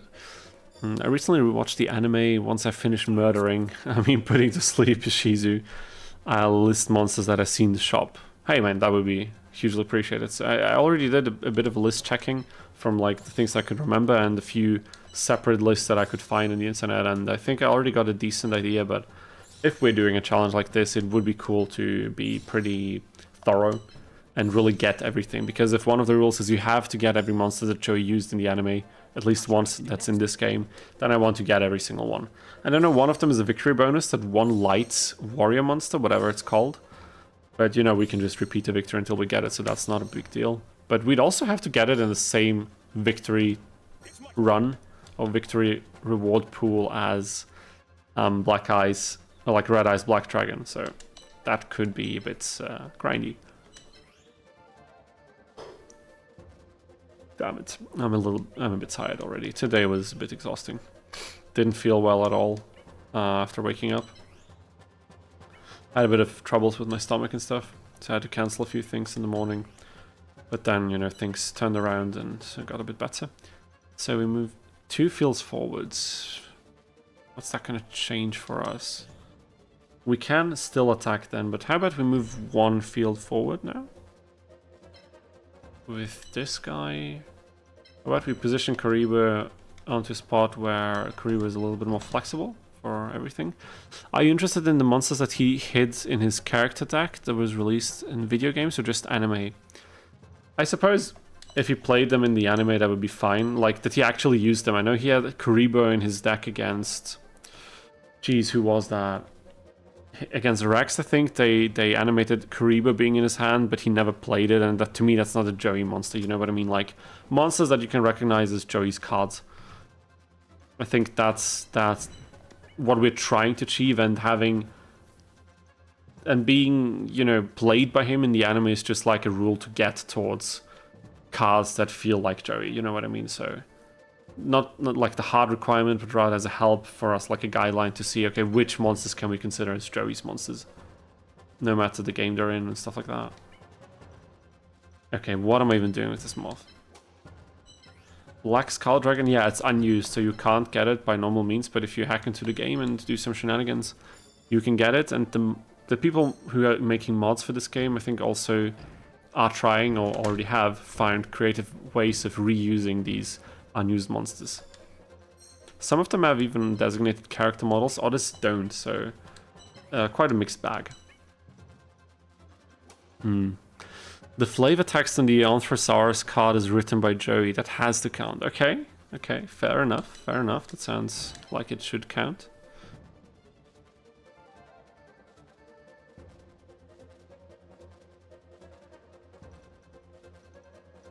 Okay. Now we need to think a little bit how to do this. But I think... Oh no! What? What? How are you kidding me? It's not enough to finish it? That's ridiculous. Probably because we don't get any symbol bonuses, right? 106. 100... Oh my god, are you kidding me, dude? This is nonsense. This is utter nonsense. We could tank 1 attack away with our moth, I think. And this thing does not have the movement range to do anything, really. Yeah, how could it ditch my boy Blackluster? That's insane. Like, no matter what other opinions you have, I think we can all agree that this is absolutely a shame. But I can... Oh my god, no! They're gonna destroy Kariba. We cannot afford to lose Kariba this early. We are not doing this. I am not doing that. I'm sorry, but that is BS. Complete and utter BS. But wait a minute, what if we just force Karibo come to us instead? I mean, this Karibo can attack us here, but...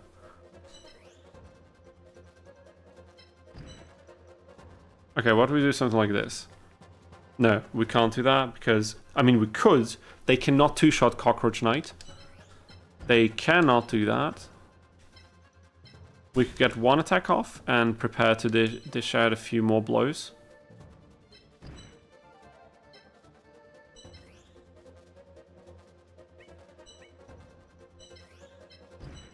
Is this smart? I don't even... I have no idea. Okay, I need to sit a bit more upright so I can engage my diaphragm a little bit better. So I don't ruin my beautiful, beautiful voice. That hurts. That was probably not a smart move at all, but we won't lose any more. Oh my god, are you kidding me? How did I not see that? Okay, that was not a smart play at all by any stretch of the matter. Okay, Karibo needs to move back. Now we know that, and this moth will also not move in at all. But we will do this, and...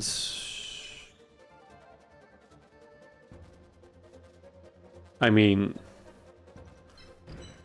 This... No, this is not fine at all. No, this is also not fine. I think we'll just put it like this. I need to look up at the clip in Season 1 in which Yugi and Joey are on the playground. Yugi is looking at Joey's stack after Joe lost the duel. Yeah, maybe we can find some interesting cards from his worst stack, I guess, before he went to the card shop and got his Rocky transformation training with Grandpa. Okay, this sucks. Okay, guys, it seems like I'm not able to entirely focus on this, so let's take a minute or two to really just think about what we're doing here and how we can stay as safe as possible. What if we move Karibo back and don't do anything else? Are we opening ourselves up to any attacks? Probably not.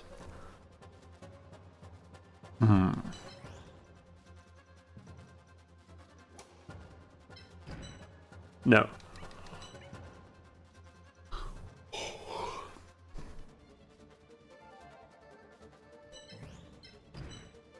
I mean, technically we have to open up ourselves to this one attack. Well, technically two attacks, because this crew will move away. So I think the best plan is still let this Karibo move to this tile and then swarm it with 3 monsters. And this Karibo will probably land on this tile, so we just need to blast through them as quickly as we can. So maybe moving the Karibo to the left side, the first one was not a good idea at all. Oh, and how did I not see that again? Like, I'm blind today. Oh my god. Oh my god, I hate Duke. I hate this opponent so much.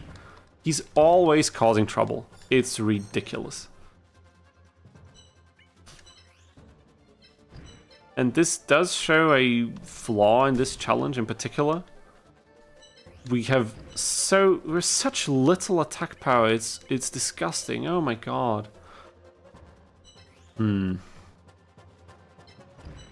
Like, if we do this, the Karibo's done for, like, guaranteed.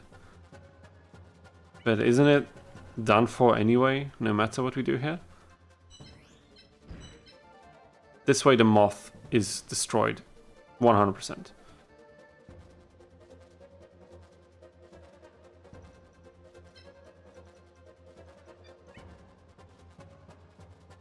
Do we need to play it as risky? I have no idea, guys. I have no idea.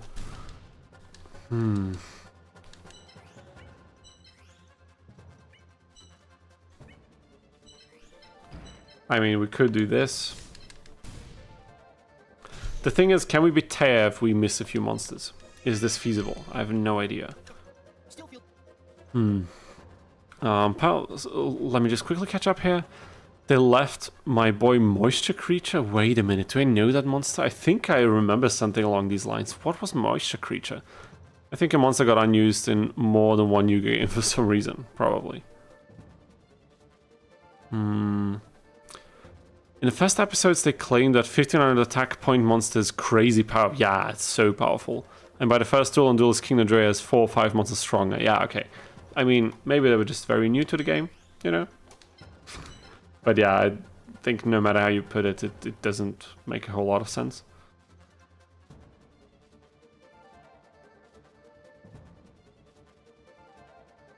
Okay, let's just, I don't know, try something.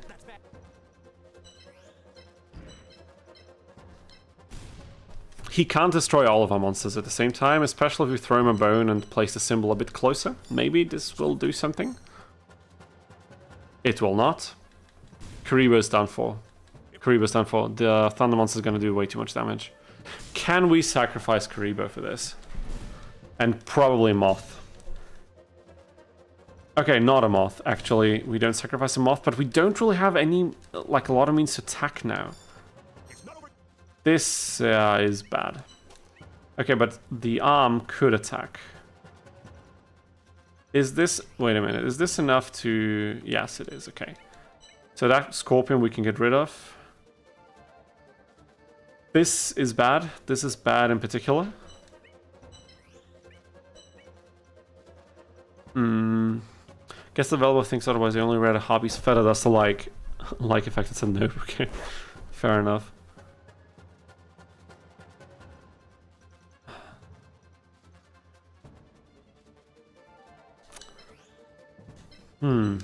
How much damage would this thing do? 86. If we did this, we swapped this out for the symbol. He would destroy the symbol, so we can't do that at all. But we can put the Moth one field back, so he will have 2 attacks available. He will likely destroy this Moth, and probably... Would there be any way? No, he couldn't. Let me just play this through quickly. What if we did that? Did I mention that I hate this fight? Did I mention that by chance?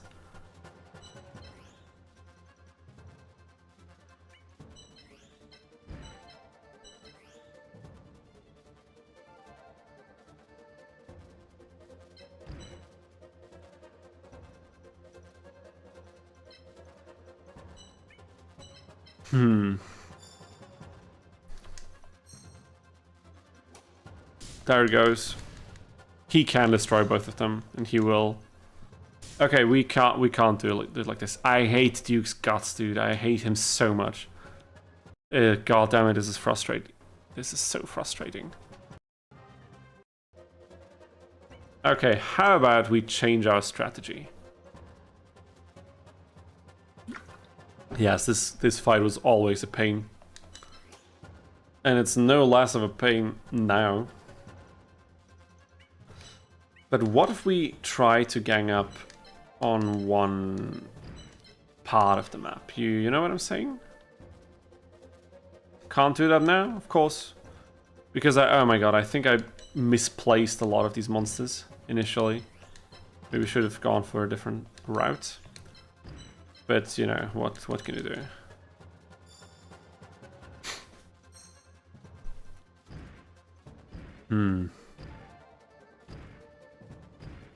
We might need to reset this entirely and then think again.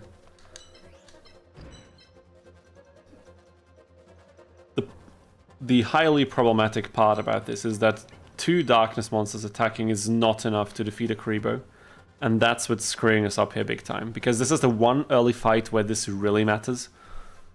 Due to the stage design. Rockhog Grotto 1, I already have that on the list. Masaki, yeah. Legendary Swordsman, Battlesteer. A couple of monsters in the game that are Armored Lizard against Kaiba, yes. Some of these are not in the game, like Kosi or whatever it's called, Koikotsi. Is not in the game, I think. The Armored Lizard, I don't remember which one that was, but depending on which one, might have also not been in the game. Or might not be in this game at all. Okay, guys, I think... Let's reboot the game. Because I don't really know what to do here. I'll be completely honest with you, I have no idea.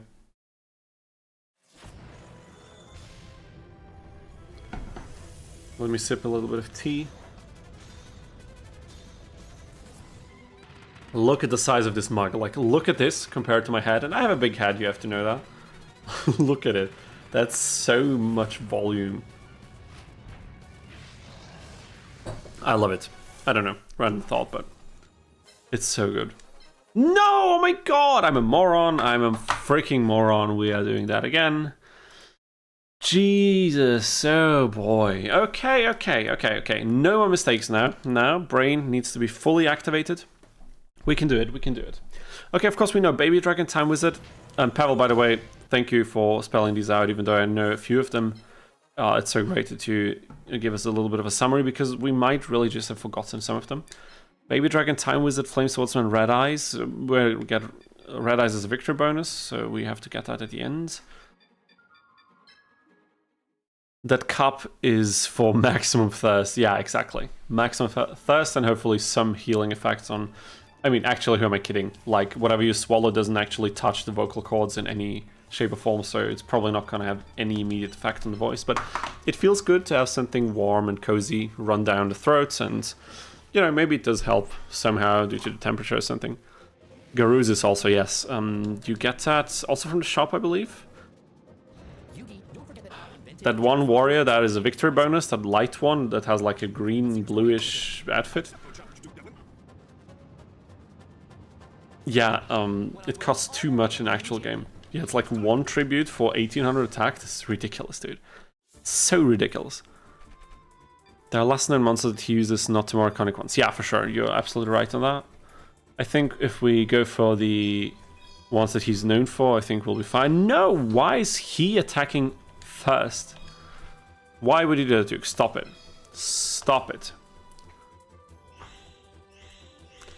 Now we can plan ahead a little bit. It's like 250 MP on here and 5 stars, 1800 attack. And okay, 250 MP is also crazy expensive. But if it's strong, you know what I'm saying, then, you know, it could be worth it. If you play the corresponding element especially. But are we going to do that anytime soon? I have no idea. Alrighty. Capsule placement and everything. Let's think a little bit.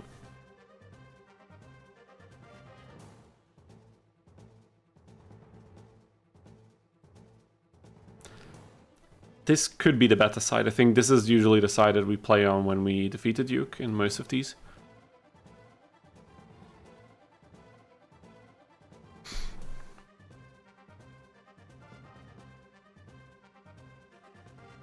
Okay.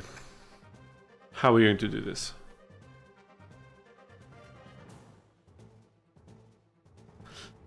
Our monsters are so weak. Like, Duke was, even though Joey would have been a major problem trying to defeat with only 2 Petite Masters and 1 Karibo, Duke is the reason why I said we're not doing this 100%, because I just knew this would be major trouble. And look where we're at now. I hate this guy so much, oh my god. Yeah, Emil's right, we can't give up. It won't be easy at all.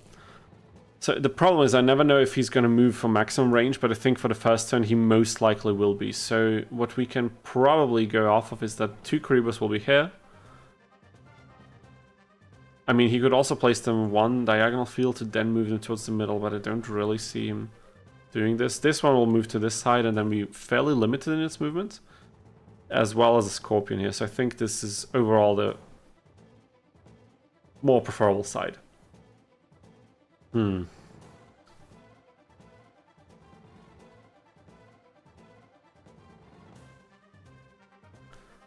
think we want the Kariba probably somewhere on this spot.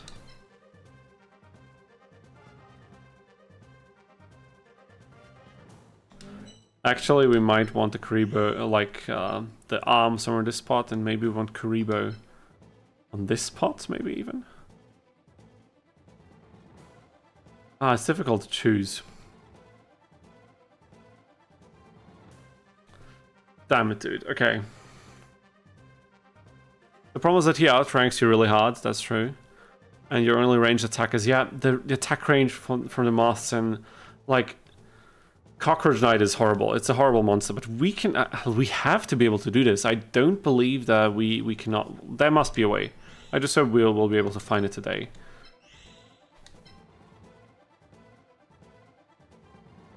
But I'm not sure if this is winnable without any sacrifices. This is the one thing that's bothering me even more.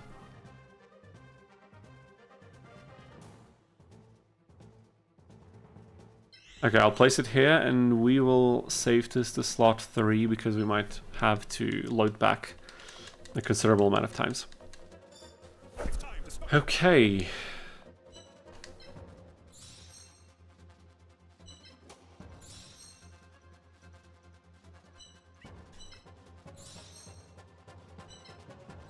And it's also nice that we can summon all of them with our starting AP. I didn't calculate for this. Something I should have done, but, you know, it turned out to work in the end.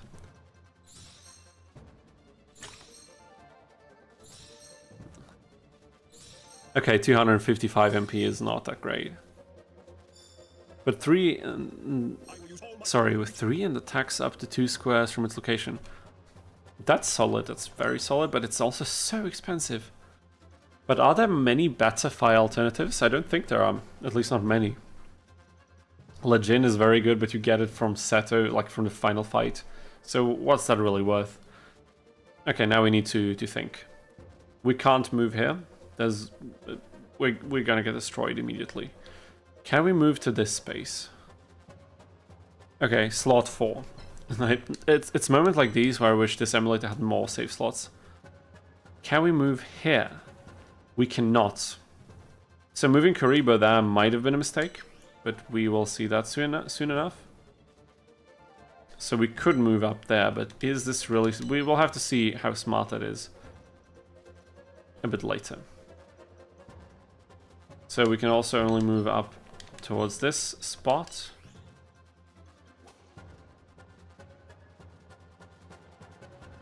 And for now, we could occupy this space.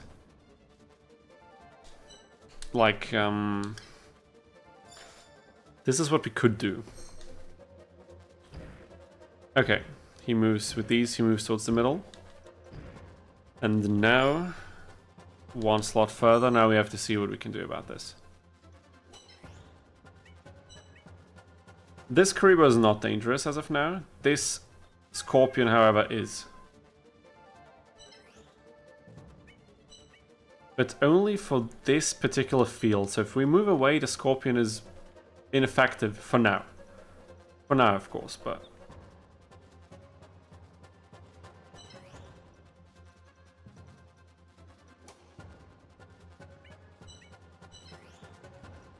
This Karibo can attack us. This Karibo can come to this field and then attack us. I mean, we could sneak around here, theoretically.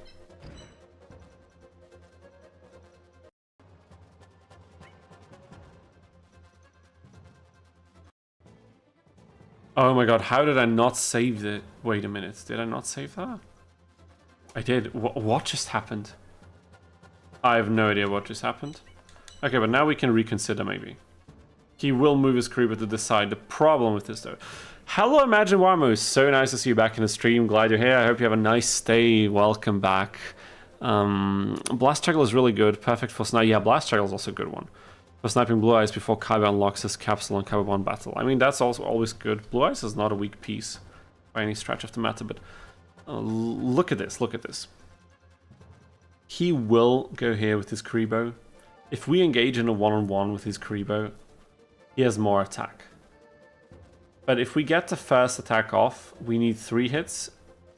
He needs 2, so we will still lose.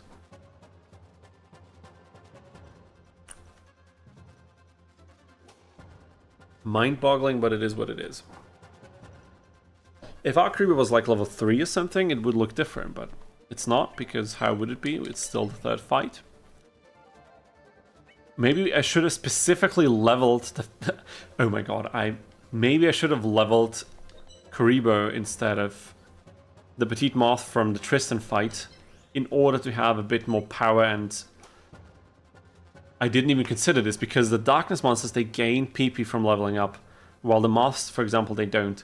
So getting Karibo to level 2 initially would have given it more health, meaning that it would have sustained 2 attacks from his monsters. That could have been game changing. We might need to go back to Tristan's fight, honestly, just for that, because I think that this could be a change that we need, or that would make our life a lot easier. But let's still try it this way, and then we'll see how it goes. So what we said is we could, theoretically... I mean, we could also move this guy forward. maybe. So we could do this. We will get attacked now, but only once. And this thing can sponge up 2 attacks. So now the Karibo's move differently as well, which is not exactly great for us, to be honest, but maybe we can do something with it.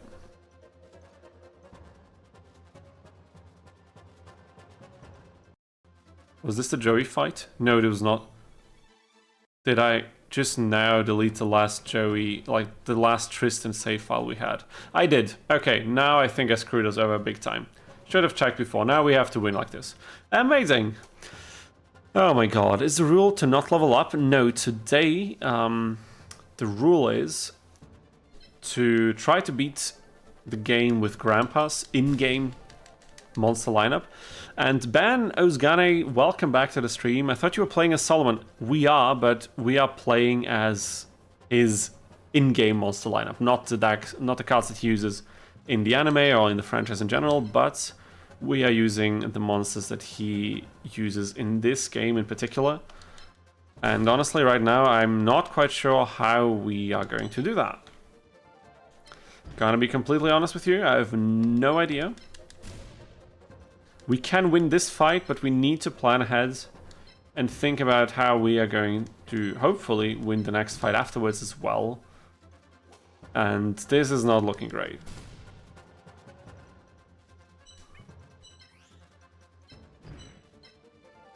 I mean, at least this Karibo is locked out of doing any damage, so I guess something positive in all of this.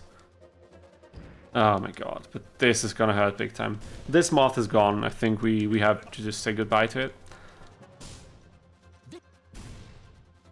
But maybe it's more important to go for the Karibo level. I also forgot we need the shield from Karibo's special ability. And our Cockroach Knight is also gone. Wow. This is gonna hurt big time. This is gonna hurt so much you can't even imagine. Oh, wow. Damn it, dude. I'm tempted to try the Monster Capsule game from the early days collection. I'm curious how different it is. It's quite different, but I only played a little bit of the early round, so maybe it gets also completely different in the late game. I have no idea. I just introduced myself to girl Isabel. You mean like in the gym or something like that? Or what are you talking about? Is this a reference I'm not getting? I think you'll have to look for a... I'm sorry, what? A Pyrrhic victory? Is that a word I'm not familiar with? Maybe just knowledge checked me and I failed hard. But this is actually a good spot to be at because both of his Scorpions cannot attack these 2 monsters by any means. They will be able to attack the Moth though, so I think our Moth is done for, regardless of what we do. Yes, the Moth is done for sure. So I think we have 2 options. We can use it to do damage quickly and hope he focuses. He's not going to focus anything else. There's no way. So the Moth is gone. Win however you can. Yeah, that's definitely what we'll have to do here. Just kind of plan for the next turns ahead. So if we just attack like this, we could do that. We could also move over here, but then he will probably focus his attention from these 2 monsters on Karibo, destroying it. The Moth will live, but as we just established, it's probably not a priority. So I think our best move would be... The chat is speaking in tongues, maybe, possibly. Perhaps.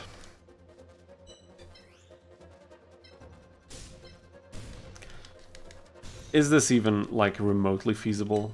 What I'm trying to do here? I mean, if he does this, like we move the Moth forward, attacks with Karibo, attacks with this Scorpion, then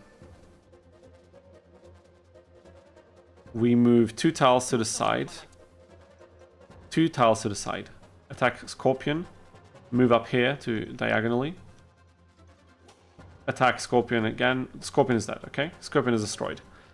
In the meantime, this thing might move 2 fields forward, so will be a menace to our right arm. But we might be able to distract. We have an Earth symbol, so Scorpion's hits will do less damage against the Earth symbol. Maybe we can use that to our advantage. Dude, advantage, it doesn't even matter. Excuse me. So if we move our symbol over here, and then over here, he will be able to attack it with the Scorpion, but then he'll also be able to attack it with the Karibo, so we need to be careful. Maybe we can lure the Scorpion. I have no idea. We have to try. All gonna depend now how the AI behaves. Oh, wait a minute. What if we move the Moth over here on this spot? Karibo attacks regularly. Then the Scorpion has to move to this field. And when it moves to this field, we can still attack with Karibo over here. But then we could move Exodia forward, attacking the Scorpion. And then if this thing moved back, like if we... Wait, this thing moves forward. Exodia moves forward. This thing will move forward eventually to attack Exodia, but then maybe we can retaliate properly. But this will be so close. Imagine Wami says, I have a surprise I will reveal after this battle for everyone, but let's wait until after the battle. Okay, I'm very excited for what you have in store, but like, just give me a couple minutes here. I'm... perhaps you don't even want to wait, because I can't guarantee on how long you'll have to wait for this. But I'll give it my best, I promise.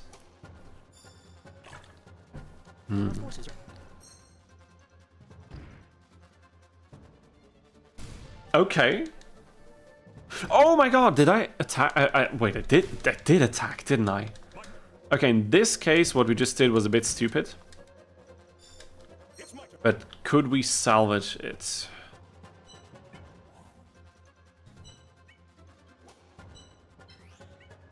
The problem now is our Moth is useless at this point.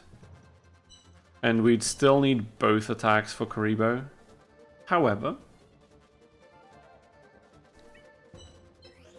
Oh my god, I hate this so much. But wait a minute, what? Okay, wait, guys, let me cook a little bit here. Maybe we can cook up something nice. What if...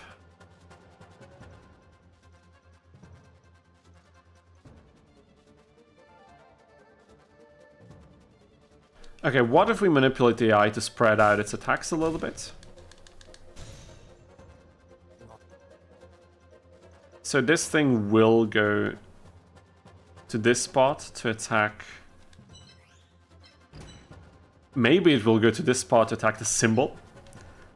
And maybe we can pull off something nice here. Like, get a Moth to save... Maybe we can even finish with 3 monsters intact. This is a goal now. Yeah. That's good, because now we can still deal 2 attacks to the Scorpion. And the Scorpion has a small PP, a very small PP. So we can afford doing things a little bit differently. So will this Scorpion stop attacking the right arm? I've already served the symbol on a silver platter. Yes, and I told her some of the wildest shit she's ever heard. Told her I told 2 girls in clothes, Applestone, West Edmonton Mall. I almost made... What the hell, dude? Is that a copy pasta or is it original? Like, I have no idea right now. I'm not quite sure what you're getting at, to be perfectly honest, but I mean, you do you, I guess. Okay, so we can avoid destruction by doing this, and now it all comes down to Duke. Will Duke do the smart thing from his standpoint and ruin our future, like the next fight that we'll head towards? We don't even have to care, we can just avoid any of it. We can just move here, and he cannot follow us. He cannot follow us, and now we cannot move away from his attacks. This is a pain. This is not great, so, but we can force him to move on this tile, for example. Where do I want him to go even? I have no idea. Was that really smart what we just did?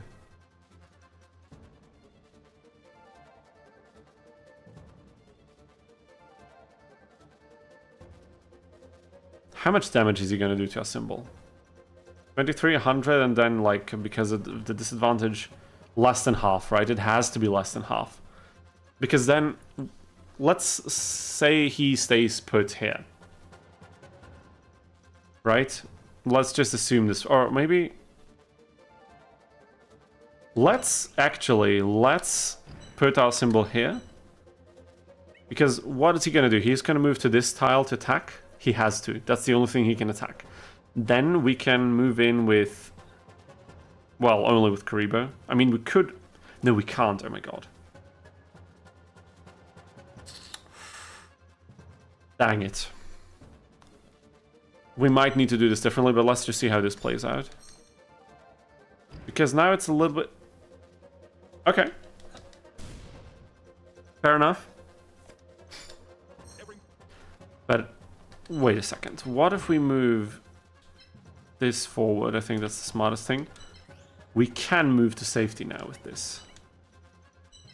Okay, and if we... we can't move up there, but we could move up here. Did I save state here? I think I didn't. That was stupid.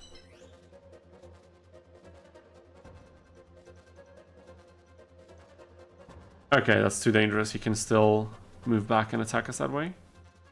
But not this way.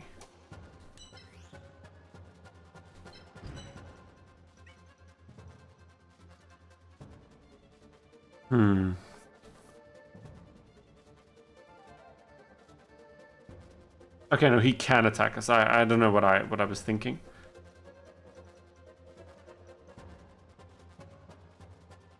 But we could squeeze out another turn. Let's see what he does. Let's see what he does. I did not expect that. I did not expect this at all. This is taking a weird turn. Not gonna lie. Particularly weird turn this is taking. So he will move to this spot. And then we will be in a tough situation. Yeah, okay, we need to plan ahead a bit now. What if we just move back to the tile we were on previously?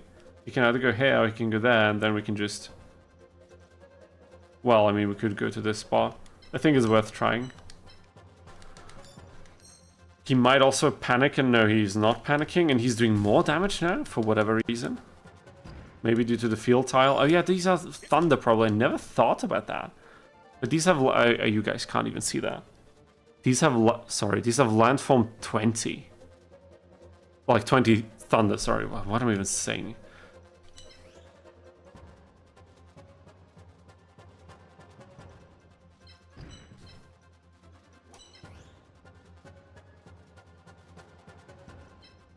I don't think we'll be able to win like this at all. But I just I need to see what's gonna happen. Oh my god, and he can still... No, this is not it.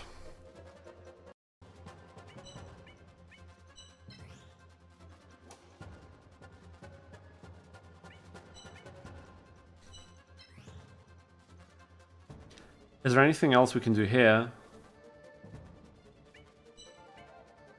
Oh my god.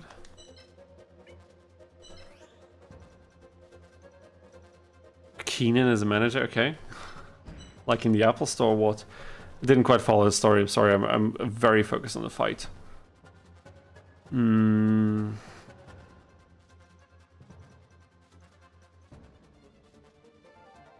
Okay, so this is what we initially wanted to do here, right? And also we did it in the wrong order because, of course, I think we wanted a level up from this, didn't we?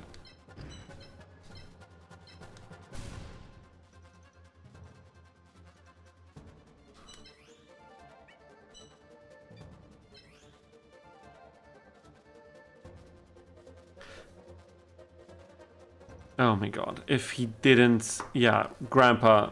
I think Grandpa said a lot of very wise words in his time, but will they be able to help us? I'm not quite sure. I'm struggling a little bit. The random gaps in this map really... Sometimes they can save you, and sometimes they can just ruin strategies. Like, if this moth could somehow attack this Karibo here, it would be fine, but it can't, and that's a bummer. But wait a minute, what was the save slot prior to this? There's probably no better way to do this. Likely not. Let's just try and see what happens. Yeah, he was never good at building his deck. I mean, he had Exodia, so, you know. It won at the one crucial moment where it needed to, so I guess it was okay deck building, even though it wasn't particularly great deck building. Will this yield any results? No, this will destroy the moth for certain. For freaking certain. Okay, I don't even know what I'm saying anymore. Like, Duke's sometimes so unpredictable, I have no idea what's going on. What? What the hell? Okay, maybe we're on to... What is he doing? Oh my god. Okay, guys. This does change things, I believe.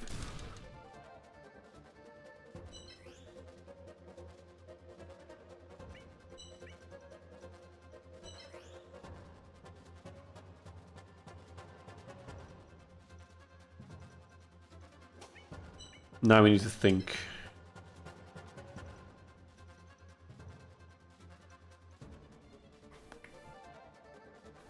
Hey, what's taking you so long? This isn't. Dude, just shut up, will you? Just shut your mouth, dude. I mean, it will be able to attack this way, but he can't one-shot any of our monsters. So if we move on this tile, I'm just gonna save this to slot 0 because this is still not occupied, I think, and we'll just try something.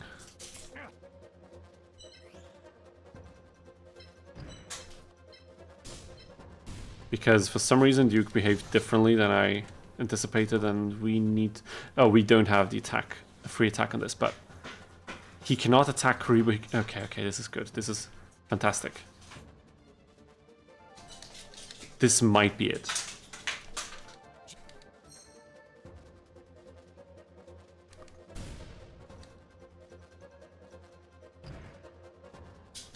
I mean... This might not be it after all, but we'll have to see. This is so stupid. This is so ridiculously stupid, I can't even... Okay. And look at this now, we don't have enough attack power for this. We don't have enough attack power. Our moth is gonna die. It's sad, but it's true, isn't it?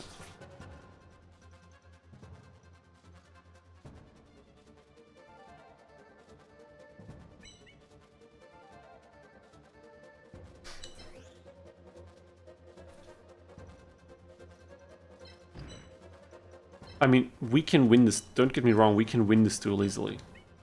But I would like to finish with 3 pieces and not with 2. I would genuinely appreciate that. Oh, but wait a minute. What am I even doing? What am I... Wait a minute. What if we do this? Scorpion can't attack Kariba. And we didn't need the moth, so we can move the moth away. And we can attack Scorpion, and even though Scorpion's gonna... Am I overlooking something, or is this it? Is this us defeating Duke with 3 monsters left? Oh my god, we did it. We did it. Oh my god. Guys, we did it. 3 pieces left. 3 pieces left. Duke is done for. We have 3 pieces for Taya. And the fact that I'm getting hyped for this probably tells you how the next fight might go. It's not particularly great, but at least we did this. We have 3 pieces, so we can do some work with that. You really are the king of games.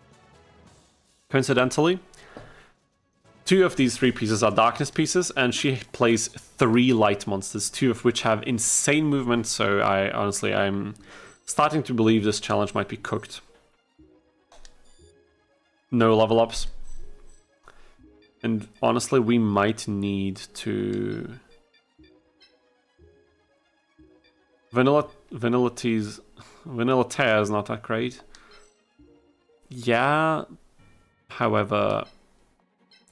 With the current lineup we have, I will save this on a different save file because I don't know if this is enough for us. Honestly, I have no idea.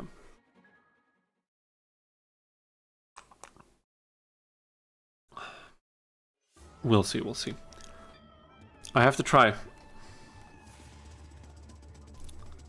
Save slot 1. Taya, let's go. I don't even know how to begin to approach this. We have 3 monsters. It's gonna be so annoying. We cannot push through her other monsters, we don't have the attack power. But we can also not... Like, we might need... Okay, Margin Warmer, quick announcement. Randomize will be released in the next few days. Hey man, that's great to hear. That's fantastic news. That's definitely something we'll have to check... Oh my god. That we'll have to check out at some point during the stream. I think this could be a very fun stuff, even though I like to prepare for things in advance and really get into the nitty details of things. Playing some randomizer runs could be pretty cool. And I think the fact that you've been able to do this seemingly so easily also sounds very promising for the future of mods for this game coming from your end, so great news, dude, great news. Okay, we get to choose. I suppose we attack first? I have no idea. Was that smart even? Somehow I feel like the standard side for Antaea's map is always weaker. 3 monsters. Sorry, that was the wrong button. Okay. That's all we get. That's literally all we get. My prediction is we'll need 4 attacks per light monster. Maybe not with we get the wood attack in it. I think it would make an awesome fun live stream with it. I also think we can make some really nice content with that. So once again, thank you so much for putting so much work into mod and the randomizer like this, because nobody else is doing that. I mean, outside of Oak for the Libra mod, of course. So you two are, as far as I know, the only people creating content for this game. So I really appreciate it.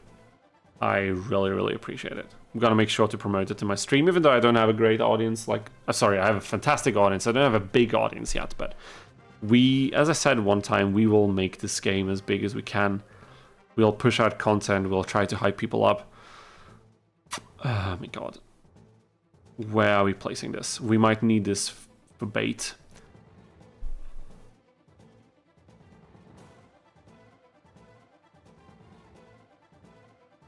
Yeah, I think a mod like this that rebalances the game and changes out monsters for enemies needs a lot of playtesting, a lot of like strategic thought behind it, so that you get all the details down properly. Let's place Kariba there. Let's not a good place for this card, for this monster. Not a card, of course. Slot 3, and we are starting out. It would be so cool if we get to the mirror match against Grandpa, but honestly, 3 monsters for this fight is bonkers. We'll do our best. It's coming. It's 70% done. I mean, that sounds very promising. Take all the time you need. Making a mod like this definitely needs some time to be refined, to let your thoughts simmer and some ideas to brew up over time. I think we can all be patient about mod content for a game that's like 20 years old at this point, which is ridiculous, but it's the truth. It's definitely the truth. So, okay, let's see. If we can deal 60 damage to Happy Lovers, honestly, we could actually let Taya come to us if she runs in with her Happy Lovers.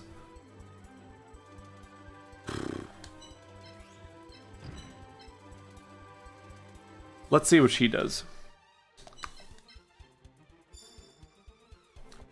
Because they have 170 PP.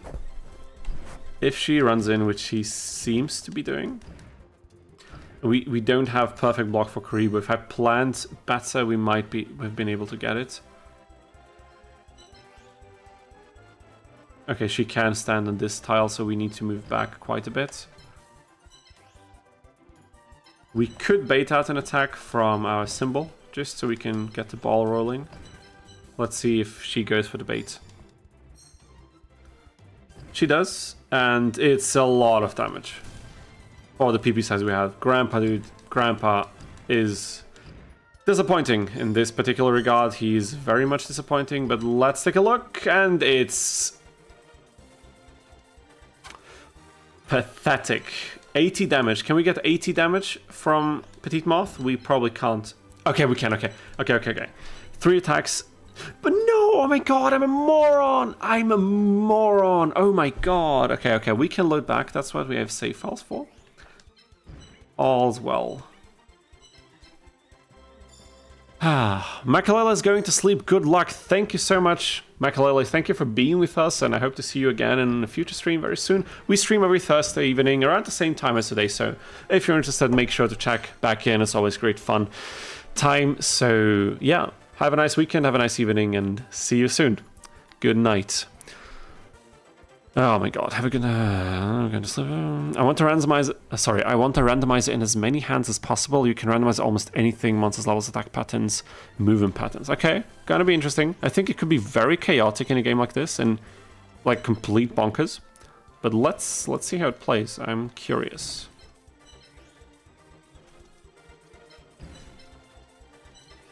Okay, what if we do things like this? How does that look? This hurts, but at least 1 attack. Like, we can sponge up 2 attacks. That's already great. That's a great start. So we could move back to attack. Let's just quickly check how much damage we do here. Yeah, that's enough. So we move here, attack with it. And then the Moth will tank 1 attack. This will be in this position. This could work. This could work, yeah. Let's make sure that Karibo gets the killing blow. I think that's the most... Oh, Karibo can't even get the killing blow. Except if we move... We can try, we can... No, still, like, what was I thinking? Okay, actually it can get the killing blow, but then we won't have a follow-up attack. And we can't afford that, that's not possible. I don't want to promise things too quickly, but this could be an easier fight than I had anticipated. If we play our cards right.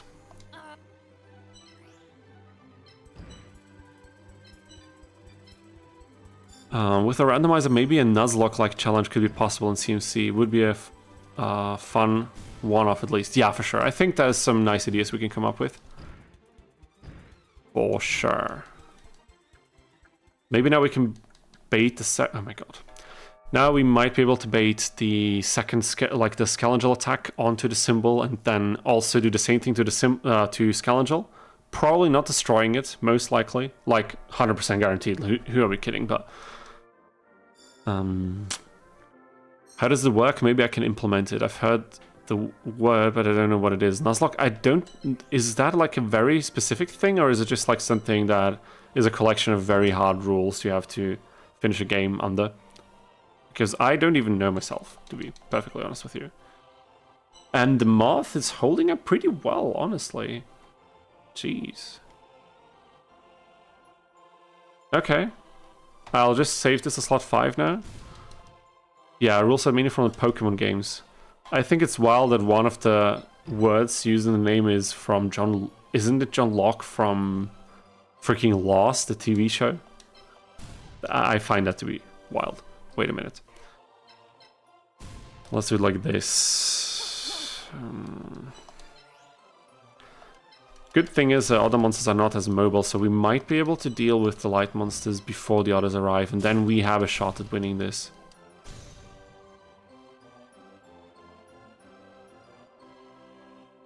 Okay, but this is bad in the sense that he will attack the Moth without coming close enough. Don't like this in particular.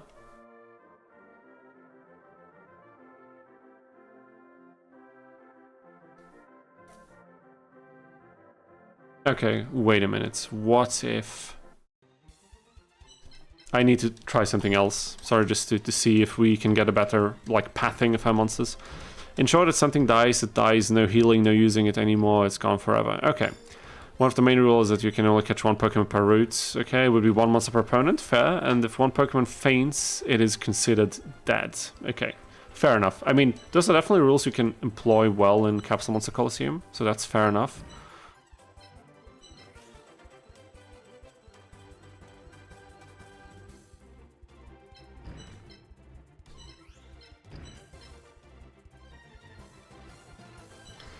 Okay, but we could come from the other side. Happy Lover would move 4 fields forward. And this could still very much work. Let's try this route. Like, we have a few options here how we can approach the start of Teos fight. So I don't want things to go untested. So you can't use any... Okay, if all of your monsters in your party die, it's game over. You're gonna have to restart everything. I mean, for this purpose, I think a randomizer could work very well. Okay, wait a minute. 1, 2, 3, 4. Okay. Gonna be a tough one here. And now Scoundrel can attack the Moth, which is not good at all. Because that means we will tank 2 attacks in the process. So this is probably not the path that we would like. This is something I consider in a future mod. Instead of the piece not being useful for battle, it's just destroyed forever. Yeah, it's possible. Just need to edit the assembly function being used. I mean, you could also make like a tool that creates separate rule sets, so it's not just a randomizer, but rather something that has multiple game modes that you can enable something. I don't know how much work that would be to put that in, but you're probably going to know what's within the limitations of what you're doing and what isn't, because I have no clue about doing any of that. So how about we still do something like this with a slightly better route? Maybe it will be a future feature in the randomizer. You can turn it on. I mean, that would still be amazing. Like, it's not like you have to implement all these things or many things at the same time or as quickly as possible. Like, you know, everything can take time. I think the community for this game appreciates any little thing that we get from people putting in the work. Sky's the limit, kind of. Yeah, I love that. I love that sentiment. It's a good principle to do things by. Love it. So, what are we going to do different now? I mean, we could do this, but then we are in trouble.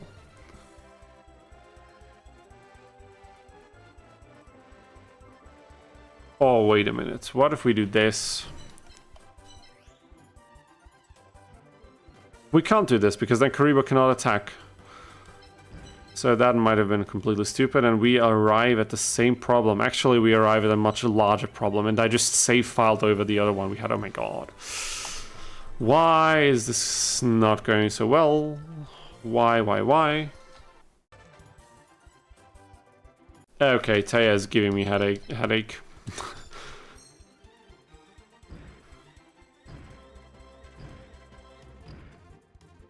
The main thing I wanted to change is to have the right arm of Exodia be able to attack. To attack more easily into... what is it called? But wait a second. What if we place Karibo here?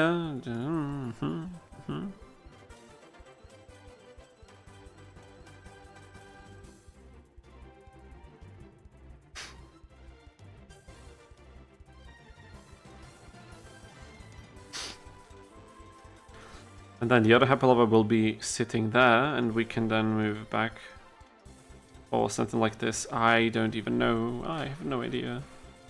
Let's try this. Let's just see what happens.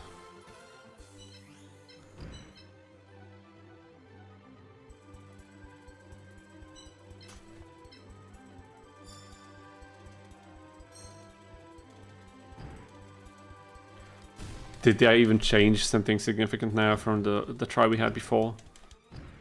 Not really, right? Because still in this situation, this thing will be... Okay, now we can move away the symbol a little bit.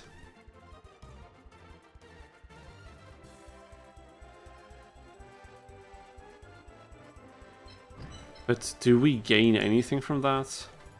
We could test this without changing the party size per opponent first. Later we could see if we could limit ourselves to specific board size. Okay, fair. I think there's a lot of possibilities we could like gradually increase the difficulty for a run like this, right? I'm sorry, I just need to focus shortly on this. Like, what am I even doing here? Still, the Moth will land in this field. And we will... no...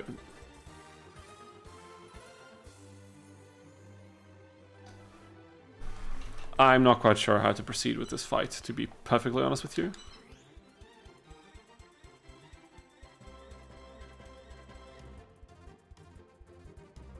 I'm just gonna test a few things and see how they go.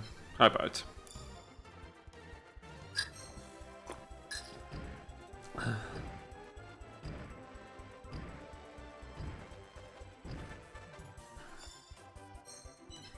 So...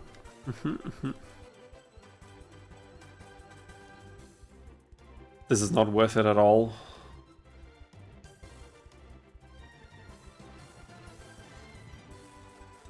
I don't know what the best order of events would be. What if we do something like this?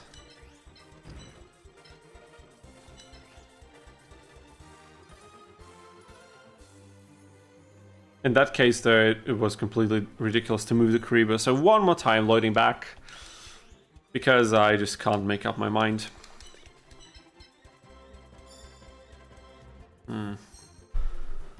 Jeez. Okay. Come on, come on.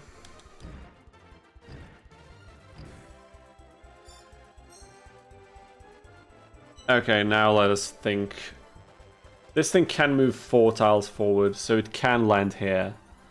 So if we plan ahead for this, we can then, once it's here, we can then, with Karibo, we can move to the right, attack. The moth can move back, and then to the right, attack here, attack, attack, and here we can attack from this tile. This is gone. Before, then this thing can attack whatever's here, but the moth could dodge. Maybe this is a better strategy. It could also be that I'm just doing the exact same thing I did 15 minutes ago and I just don't remember. If that's the case, I'm truly sorry, but you guys will have to take it. My my concentration is slowly disappearing. But it might make for some funny mistakes, so I hope we have at least a bit of entertaining along with all the stupid shenanigans that are happening. Maybe something like this? Does this make an ounce of sense even? There's the first attack. I swear, is this the same thing we were doing like 15 minutes ago? Because if it is, I swear to God, I don't know. It looks like it very much is, or at least it's closely resembling it. But doing this, we'd open ourselves up for attacks from... I mean, but at the same time, would it be so bad if Happy Lover attacks the right arm? Because right arm is a larger health pool. Could probably still take 2 attacks from Light Monster, maybe, perhaps. We don't even know yet. So...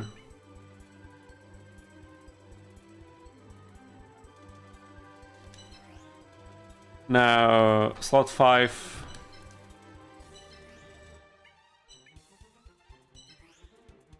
I want to find out if the thing's gonna do it or not. Because if it does, we are in trouble. Then we have a problem. That was stupid. But no, it's not worth it. It's not worth it trying this. It doesn't make any sense. But I shouldn't have done that. I should not have done this in particular. Okay, let's see. Maybe the eye is gonna play stupid, and then we can do something about it. Okay. You still?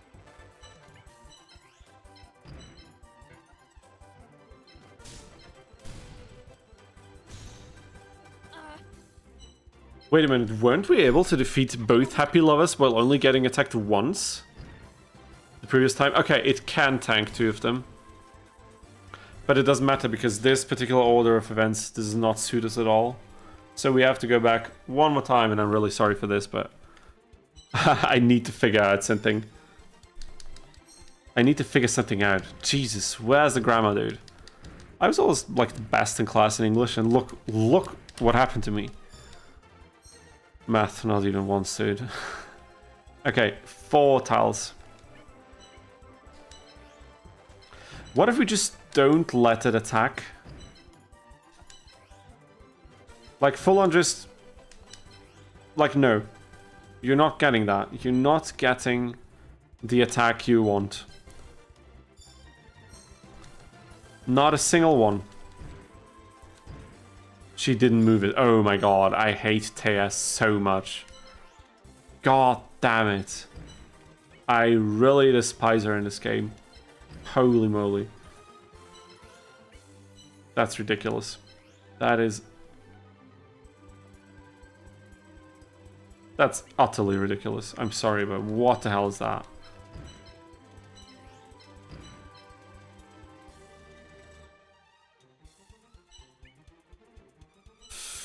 And I'm a moron once again.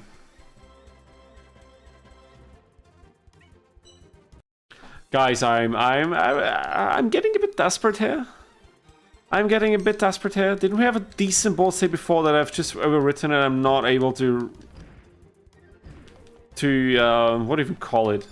To rebuild? What was it? What did we do? And was it even that good? I don't remember. I don't even remember. Okay, this is the spot. This is the spot where she can move towards.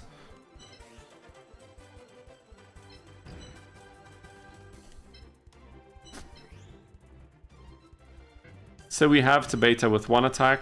That's fine. We're just gonna do it. We're just gonna do it like this. It's okay.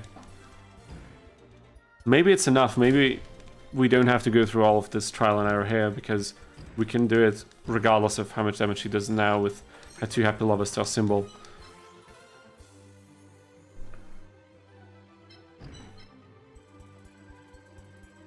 Because then she'll move there. Then we can attack with Karibo. And that's the board set we had prior. So maybe now it would be better to do something like this.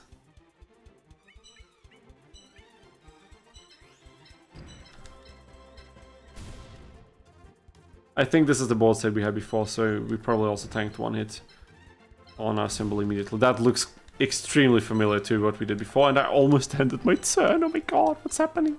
I think I'm slowly losing my mind.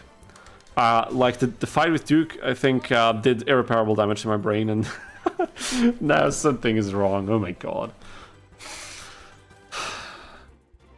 Okay, let's calm down for a second. We're back on track. I think the last 20 minutes we made literally 0 progress, and we're exactly where we left off before that, but it's okay. Oh my god. Dude, I feel it, you know, sometimes it's really a thing about practice and environment. During the time I worked in England for 2 months, my English improved so much and was fantastic. Now it got a bit too rusty for my liking. Yeah, I know what you're saying. I think doing this right now, like having to improvise talking on my own, so no one to give me immediate. I mean, you guys are giving me feedback, and you're also bouncing back off of the things that I'm saying, so this helps a lot. If I didn't have any people like you who are chatting in the stream, it would be way worse. But in general, it's a bit difficult to choose the topics of talking and then just ramble on and on and on, because I just don't get a properly timed break from how I'm talking. Even when I'm reading what you guys are saying, I'm trying to read it out loud so that the other viewers who might not be able to read the chat along also, you know, don't feel left out of the conversation and can actually follow it. So yeah, I don't know. It's difficult. It's like I'm doing it too much right now in one particular time frame that it's just a bit exhausting, I figure. Okay, how about we save this to slot 6 and we see what we can do.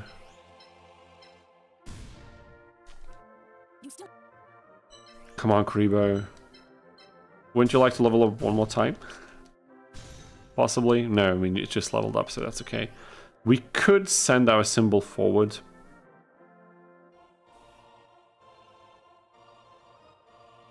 What would happen if we did this? Would she move Scoundrel? No, she... Whoa, my god, and now I also see why. I hate Taya so much. And now her other monsters caught up already. We are in a lot of trouble. Not the biggest trouble of our life, but significant trouble. Let's put it that way.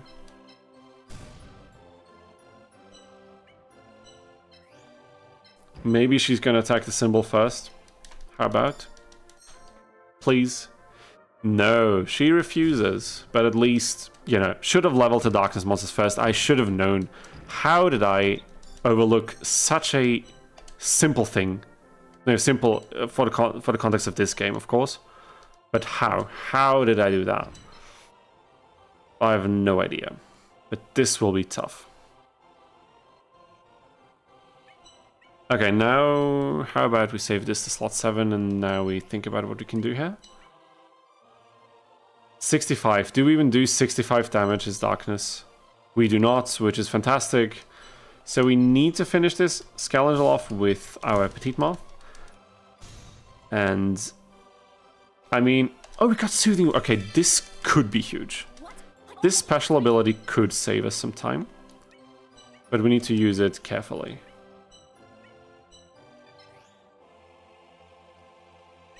This would be a 2-shot. It's just that we can't get a second shot off right now.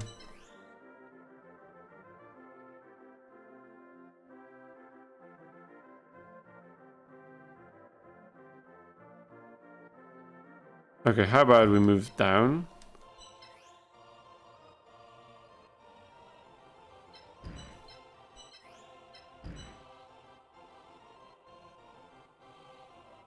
I'm not sure what I'm doing, but we'll test it. 3 monsters left. Oh my god, are you kidding me? Are you freaking kidding me? Oh my god. Is this... Are you serious?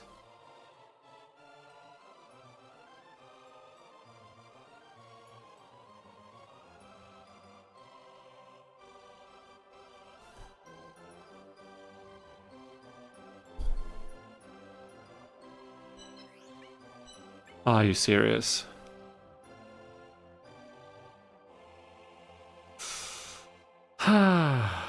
Yeah, I got a WhatsApp text. I completely forgot. I should volume mix my browser and everything. Usually I do that at the start, but for some reason I forgot. Now we can leave this up, that's okay. Okay guys, like what the hell are we doing? What are we doing? What are we doing now?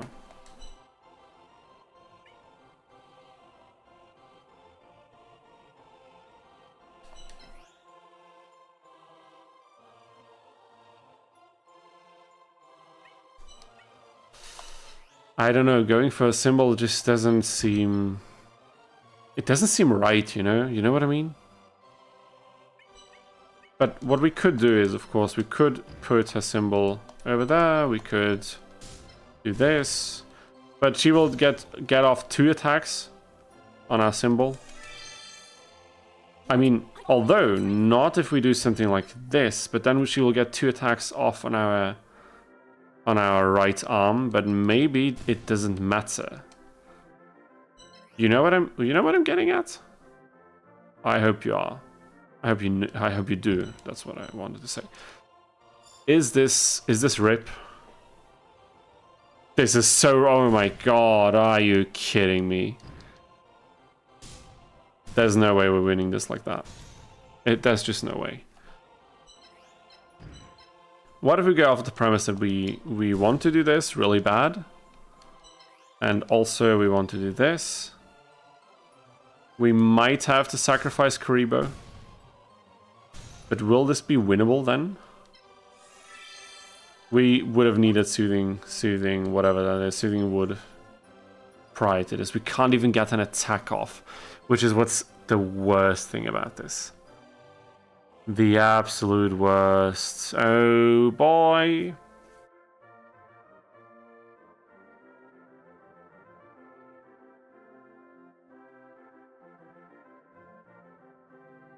I hate Taya. I really do hate her. Oh god. Let's load back a little bit. Is this the point where we were at now? Yes. One before that.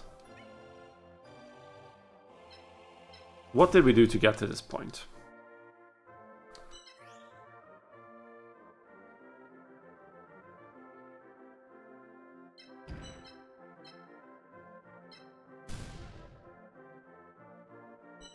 What if this thing gets a bit of XP before that, and we get Soothing Wood earlier? How about? Can we do something with that? I have no idea.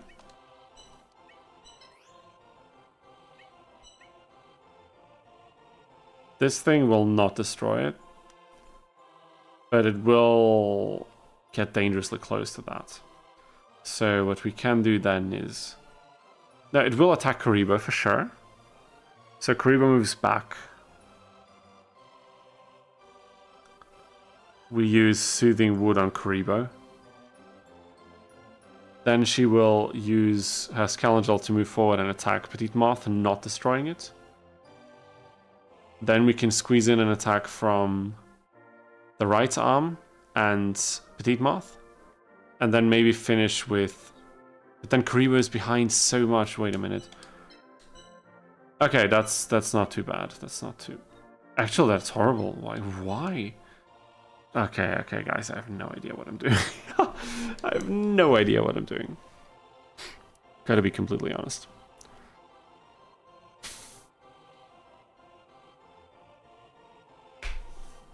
Do we need to load back earlier? Is that really necessary?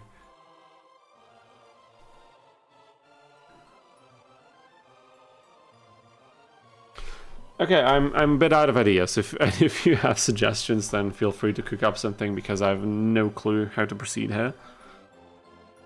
Literally no clue.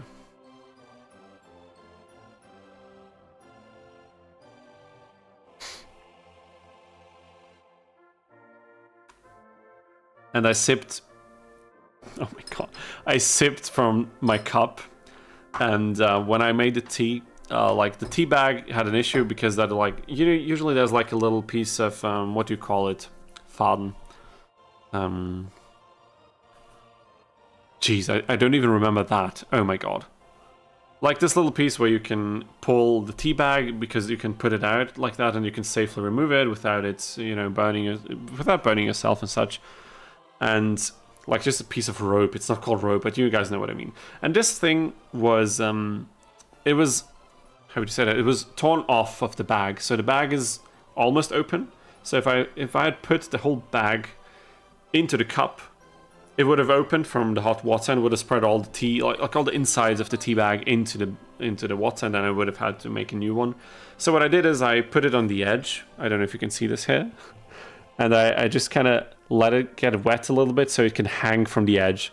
And what I did right now is I put my mouth on this part and I sipped the tea from it, and it was absolutely disgusting. It felt so disgusting, which is like, I don't know, I imagine it must feel when your skin gets like really, really old. Let's not repeat that. Let's not repeat that. Let's do something else. Let's try to win this fight. Okay, I don't want to say I'm running out of patience for Taya, but I'm running out of focus to take this seriously, because she's wiping the floor with us, and I don't know how to retaliate. I don't know how to find an opening to really win this. Maybe we can play around the corners of these somehow? But let's think. Is there a way that we can lure her onto this spot specifically? And do we get anything? Or like onto this spot? Then Petite Moth strikes from here. We could have the arm attack from there. We could have Kareem attack from behind. And then, what if we start even further in the back? Like, how about let's just get a clean slate for fresh ideas.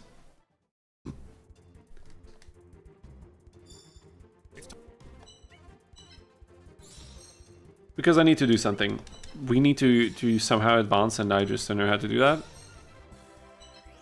Luckily, we have more than enough AP to move all of our pieces every turn, so that's something. We had challenges with that, became such a ridiculous problem later on in the game that it wasn't a lot of fun. That's all I'm going to say on this meta. But again, one of the things you will see in the next YouTube challenge video, so stay tuned for that. Stay patient. Try to stay as patient as I am for trying to defeat Taya here. Because it's not easy, I know that. It is quite hard, but, you know, we just gotta try and be the best versions of ourselves, so some other pseudo-motivational nonsense. You've probably read on Instagram 3 times today. Okay. Let's focus now. 3 light monsters. Come on. We can do this. Like, why would we not be able to do this? Is one of the rules if you're unable to surrender? In this game, I mean, it really doesn't matter, does it? Because if we surrender... Oh, so you mean if we surrender, we would reset our pieces? Do they heal back when we surrender? I don't even remember that. Because if yes, then one of the rules has to be that we can't surrender, because otherwise it would be way too easy. In my personal opinion, I mean... okay, yes, then yes, no surrender. I think that should be a default rule for all these challenges, if not, like, absolutely impossible otherwise. But I would want this to be a... Oh, I'm sorry. A general rule for all of these CMC challenges going forward. I completely forgot that. I think someone told me, maybe in the earlier stages of the stream or in the YouTube comments from the Kriwa video or something. I don't know. But I had no idea, honestly. I had no idea. But I think they would be significantly less fun if we didn't forbid them.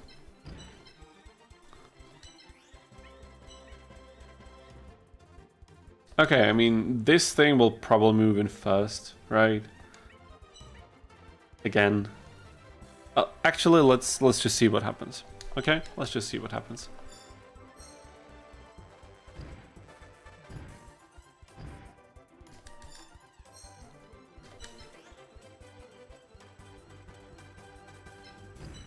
Okay, how about we do this?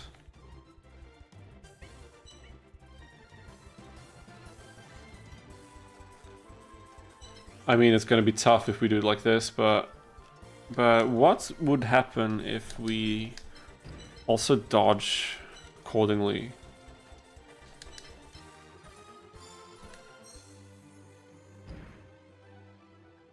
Are you serious? This is the only thing that she did? Okay, quick mental break for this.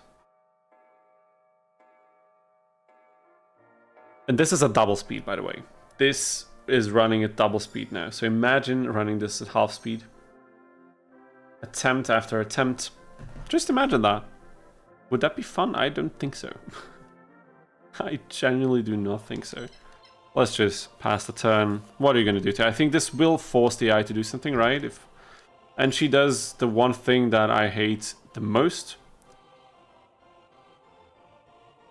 This is not working. We need to bait her Happy Lovers before Scavenger moves in. We have to do that. Okay, so it's tanking one attack on the symbol. We have to do it. She's not going to move in otherwise. We were just witness of that, and we can't have it. But now we can watch it again. How lovely. I will sacrifice a save slot just so we don't have to look at this anymore, hopefully.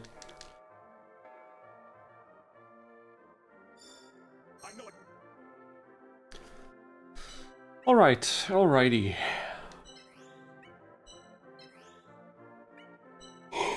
Excuse me. That was not very polite, was it? Okay, we are going for Soothing Wood, so the Moth attacks last. The one thing I do love about these challenges is how such small details really start to matter when the challenge is difficult enough. Like, if we played the first duel slightly differently, we could have shifted some XP over to one of the moths before. We would have gotten Soothing Woods maybe a bit earlier. That could have maybe had impact on one of the duels, or maybe not, but it would have been a possibility, and we just don't know at this point.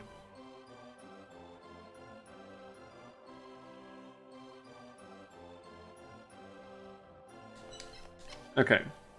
I mean, we're pushed back in the corner, but if we can force her Happy Lover to move in... Okay, she just did it on her own, which is brilliant.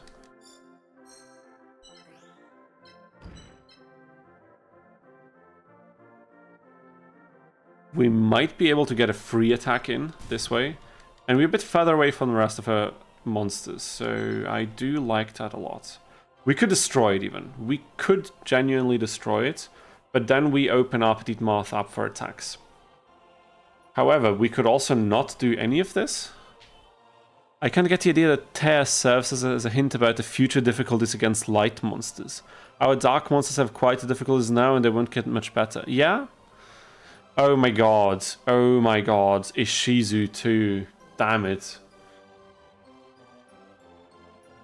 We need to hope that the fact that we will have 5 pieces available, as well as 2 of them being, at that point, hopefully perfectly ultimate great moths, will do something.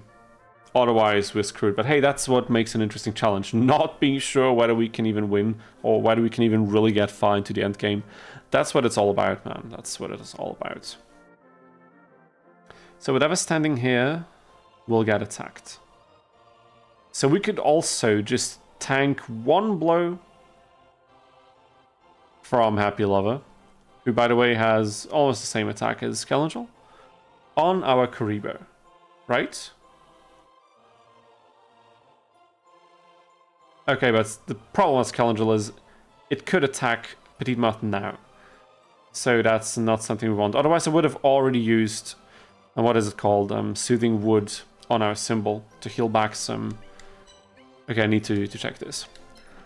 These challenges can really be affected by small things. Things like few XP can change if someone loses the dice. Exactly. Which can actually still affect you 3 to 5 duels later. Yeah, that's the beauty of a game that doesn't allow for grinding.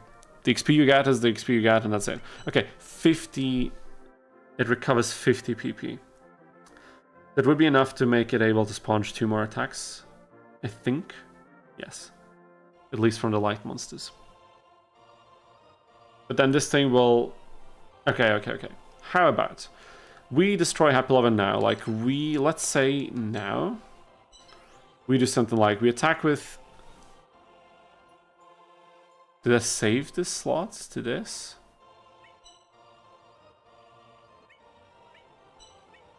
I did, okay.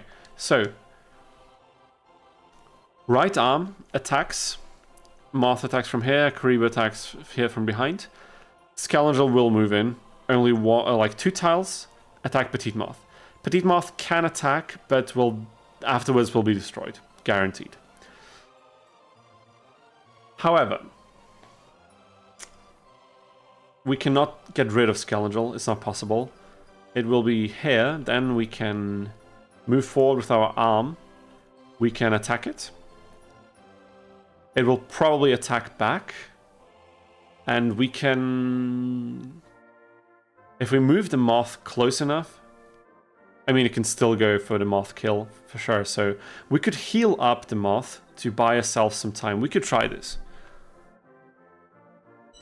I'm just going to try, because predicting that many turns in advance is really dependent on the AI behaving the way that we expect, and that we've seen that this is not always the case.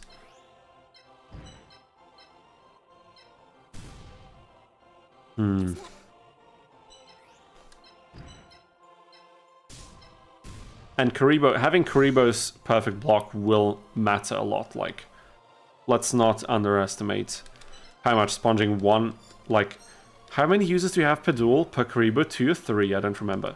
Okay, this thing can even survive 2 attacks, so this is actually, this does make a significant difference.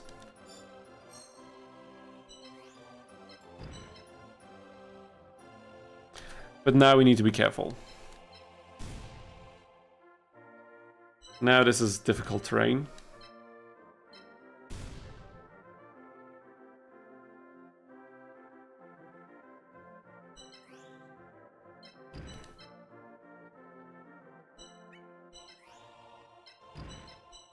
Maybe something like this. That's fine. But is it fine though? We could have recovered more from the Moth itself, like relative to how much damage the opponents are going to do to it.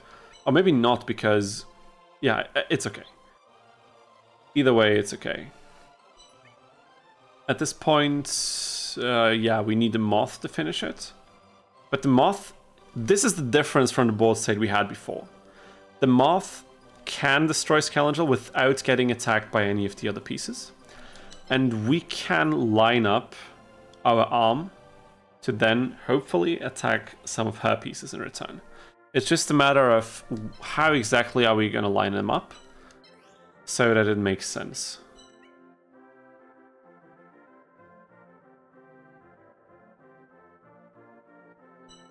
I think it's clear that we need to do this, but there's a bit of a problem with... I mean, Karibo can move back one tile to then move forward a little bit better. Classic diagonal movement shenanigans. And we didn't even get attacked now, which is good. Okay, that was the wrong way of lining up, apparently.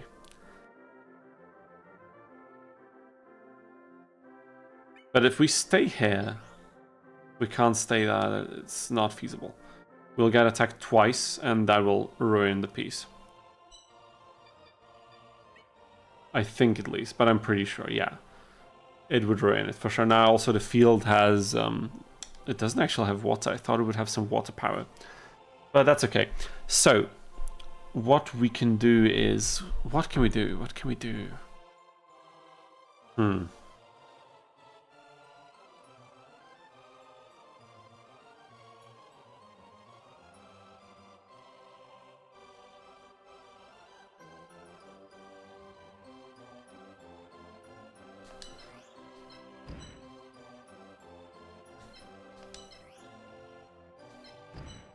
Maybe Taya will behave differently if we move differently. That's what I'm hoping right now. What? We can't send... I mean, we could send in Kariba, but it would get destroyed if we place it on this field, so that's not an option. An option is... Okay, she moves a little bit differently. Actually, this... Is this huge? I'm not sure. I mean, we could get rid of one piece and we could block another. Okay, okay, this could be huge. Save slot 0, that's okay. Come on. I mean, getting one attacker off the field already is big. Like... And we could do this. Now she cannot attack... one monster twice. She can attack Petite Moth once, she can attack Exodia's arm once, she can attack the symbol once, but not twice. Not with both monsters, and that is huge. We can now also bait an attack. No, we can't bait an attack. I think Karibo has to stay here. But I think we are on a good board state. Okay, yeah, true, she could have hit the symbol twice, but that's not what she's doing. So we will just take that. Oh my god. Yeah, true, I didn't see that. She could have done that, but she didn't. She could have won that way, couldn't she? She could have won that way, and she didn't.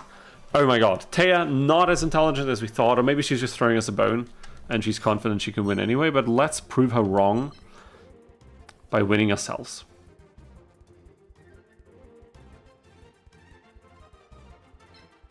Okay, now we need to be careful about this. I'll save the slot 1 because what the hell. Hey!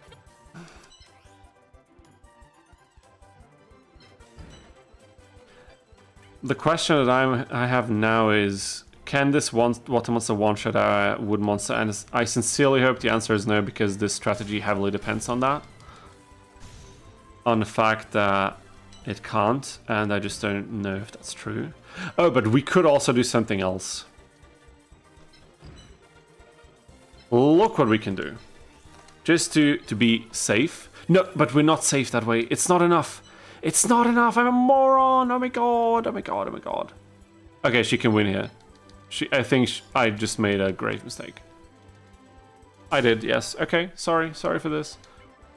Sorry, my bad. Okay, but maybe we can also play differently in general. Yeah, misplays from the enemy are fair game. No, it's not enough. It is not enough. Okay, no, we can't do it like this. That's sad, but it's the reality we live in.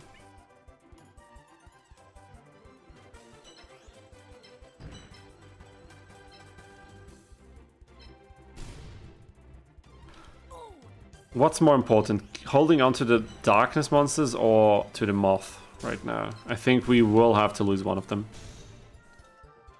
Okay. Dark Judgment, that's nice. Did we get some healing from the level up? Not really.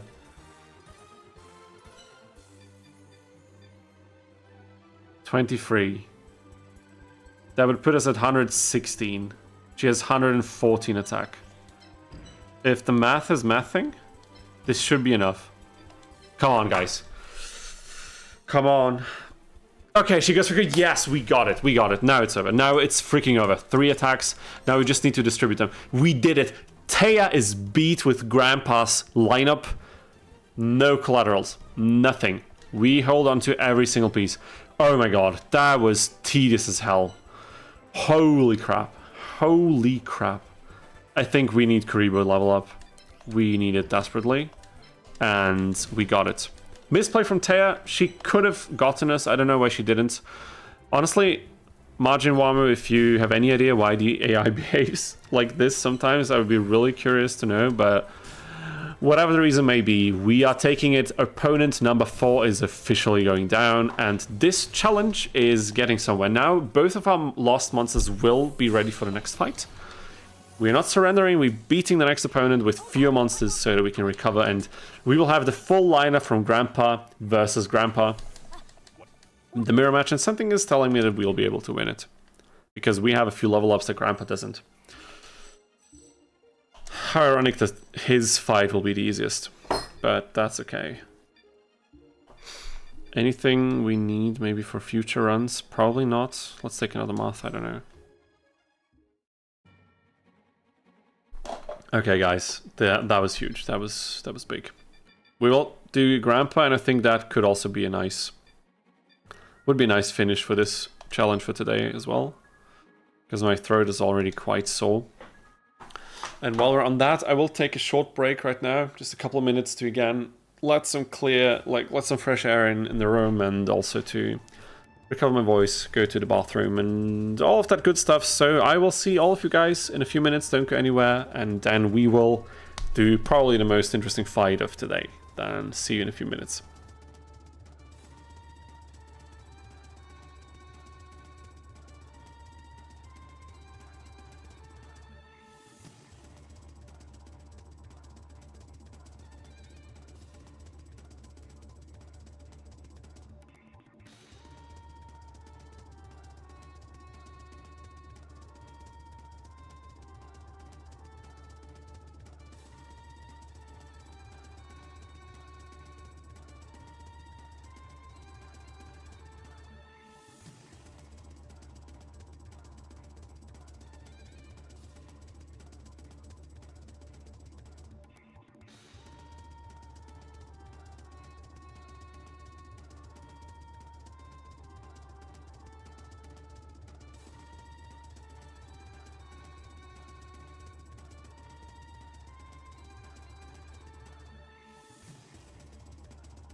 Alright guys, we are so back and we are finally there. The mirror match we've all been waiting for. Solomon Muto, the 5th opponent in the game, Grandpa himself, who taught us how to play this game even to begin with, and now we've come this far using only the monsters that he hand selected for us.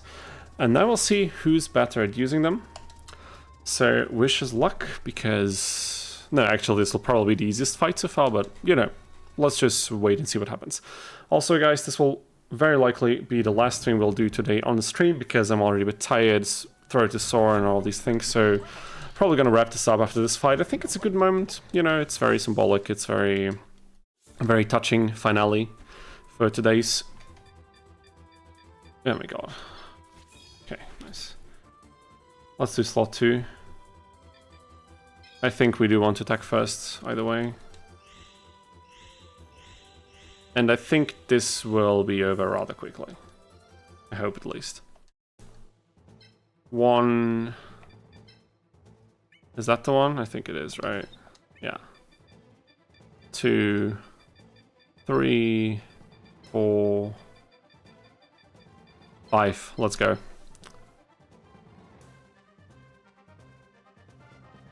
Slot 2. There we go. This is where we're at. Our symbol. Manual placement. You can batter us. We're using manual placement.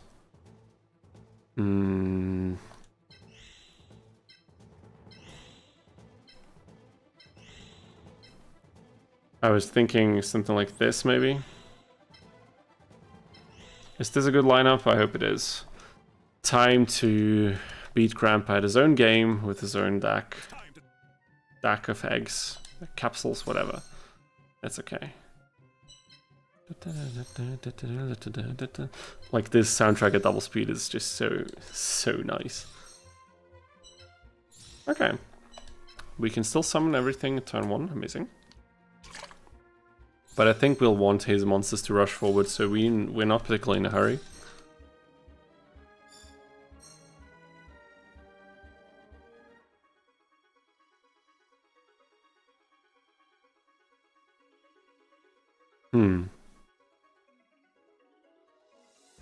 Let me think.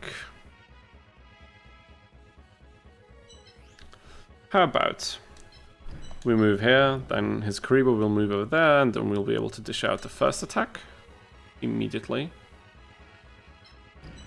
But it will be just the first one, so... maybe not that big of an impact that we would have hoped for, but it's okay. And we can even move our symbol along because we have more than enough AP. We have plenty AP, that's so good. Oh damn it, and look at this. Grandpa now, for some reason, plays a different symbol. Is that random? Wait a minute, is that randomized? I don't think it is, right? Is this just because we've picked the same one so that there's no confusion? I don't remember ever seeing this particular like symbol statue shape on Grandpa. That's insane. But maybe I'm wrong. I could be completely wrong on that. And now, one more time, we see exactly what I meant. Sadly, not a 2-hit destruction, but Karibo cannot attack the arm next turn. It's just not possible. Can't do it. And that's amazing.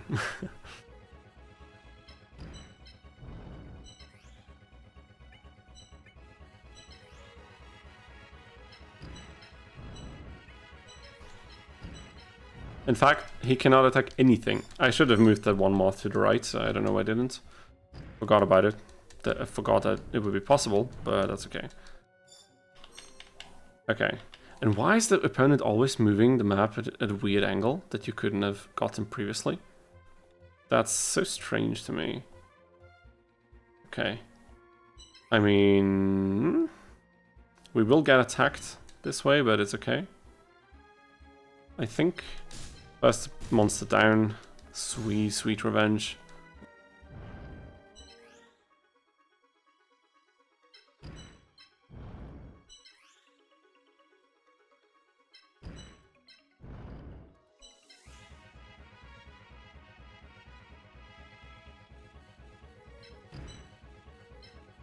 I think we'll just move here and see what happens. After all, we do have the battle stats. We have level 3 Exodia arm, so I think we're good. I think we should be pretty fine off. Yeah, okay, look at this. That's comical. We can tank 3 of these, I think, right? That's great. And now...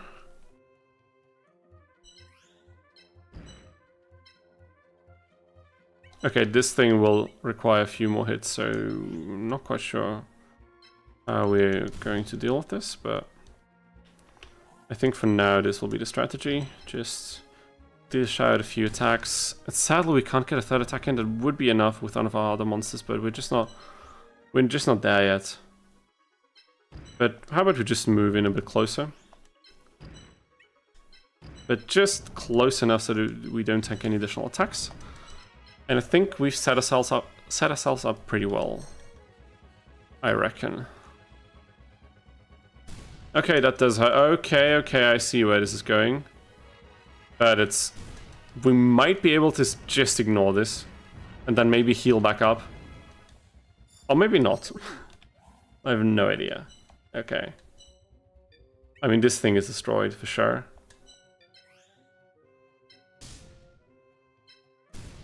Okay, we need to get Creeper back to safety.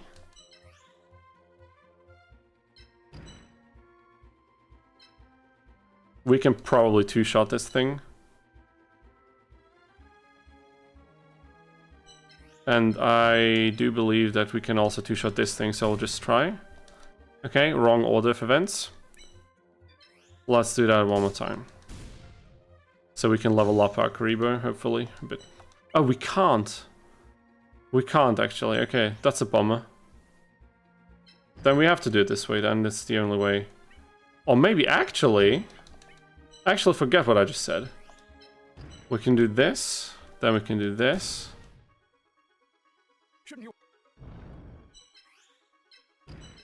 Then we can do this.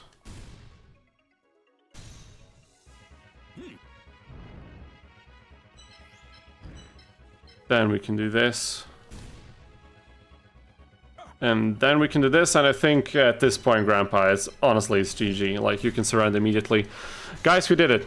We freaking did it. We did the... I don't know, I wouldn't say the unthinkable, because, again, the major difficulty will probably lie a bit later in the game for this particular challenge, but we beat the first few opponents. We were able to recover, having a full lineup against Grandpa, and the lineup's looking pretty decent right now, honestly.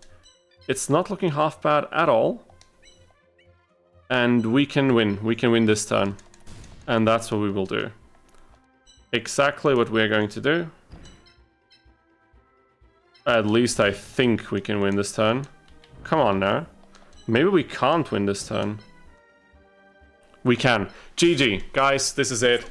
Opponent number 5, Grandpa, finally falls. And we beat him. We beat him with his own lineup. Albeit a bit stronger, but still, it counts. Ah, yeah, Grandpa was quite easy. I mean, Marquise, I agree. GG anyway, because every win is a step forward, but... And also leveling up Kariba, definitely important, but he was way too easy. We had a full lineup, we had a few level ups, a bit... Like, the Darkness Monsters leveling up earlier, I underestimated that, because the PP increase does allow us to sponge up a few more attacks. Because we were just on the verge of being able to tank one more attacks per piece, and then we got it, and, you know, was all nice and dandy. So I think for this challenge, this is actually interesting. Like, this is the last thing that is really interesting for today is, where are we putting the points? This is honestly the big question now, because of course our Darkness Monsters will get a bit more expensive, but not that much anytime soon, I believe. So maybe putting things into PP would be wise, so we can sponge up even more attacks. Because honestly, effect strength as Earth does nothing for us. No, it doesn't. As far as I've seen the spreadsheet, Earth effect strength gives defense buffs to Earth and Light monsters. And that's it. Yeah, so I think I will save this to slot 0 just to be sure, but I think going for PP will for now be the better choice, because we might need our symbol to tank a few hits here and there. Petite Moth, level 2, so we'll almost be able to... yeah, we're taking 2 of the monsters that we initially needed for this. It's crazy that I thought we might be able to do this with only 3 monsters at the beginning, even for a brief while, because it would have been utterly ridiculous. But now it's fine. Now it's fine, we did it. 5 opponents down, and let's hope that next time we will be able to defeat many more. Also going to save this to slot 1 at this particular point. So yeah, now we're going to wrap things up. When you focus more on our wooden monsters, we don't need too much AP. Yeah, I also think that. So because they don't increase with level ups, even the evolutions from the moths. So the next step, I think, is try to get Karibo to level 4 ASAP. Evolve the moths maybe in the fight after the next fight. Maybe we'll fight Marker or someone and then Weevil, then level up both moths. And then try to level them up quickly, if somehow possible, and then maybe get a great moth already on my stage or something like this. Yeah, but Karibo's SPA spam will be real next time for sure, so we'll just try to get that going. But, you know, that's enough for today for sure. I'm already a bit tired, and as I said, my voice also needs a little bit of rest. So I will wrap the stream up for today. We won't be doing any Forbidden Memories or early days. Maybe next time. We'll see how it goes. But thank you so much for everyone who tuned in today, who participated in the chat, in the stream, just watching silently in general. I appreciate every single one of you. Thank you so much. Also, make sure to check the YouTube channel. More content is coming soon. I say this every week, but it will eventually be right. So you know, just stay a little bit patient. Similarly patient that I had to stay during Teos Fight today, so everything will come when the time is due. Yeah. Thanks everybody for participating. I hope you have a lovely evening. I hope you have a nice weekend as well. And if everything goes well, I will probably see you next week. Fairly sure, but this could also be a week where we might already be away for vacation. So not quite sure. So check the channel for any announcements, and otherwise I'll see you in the week after that. Yeah, again, thank you so much for watching, and I'll see you in the next one. Take care.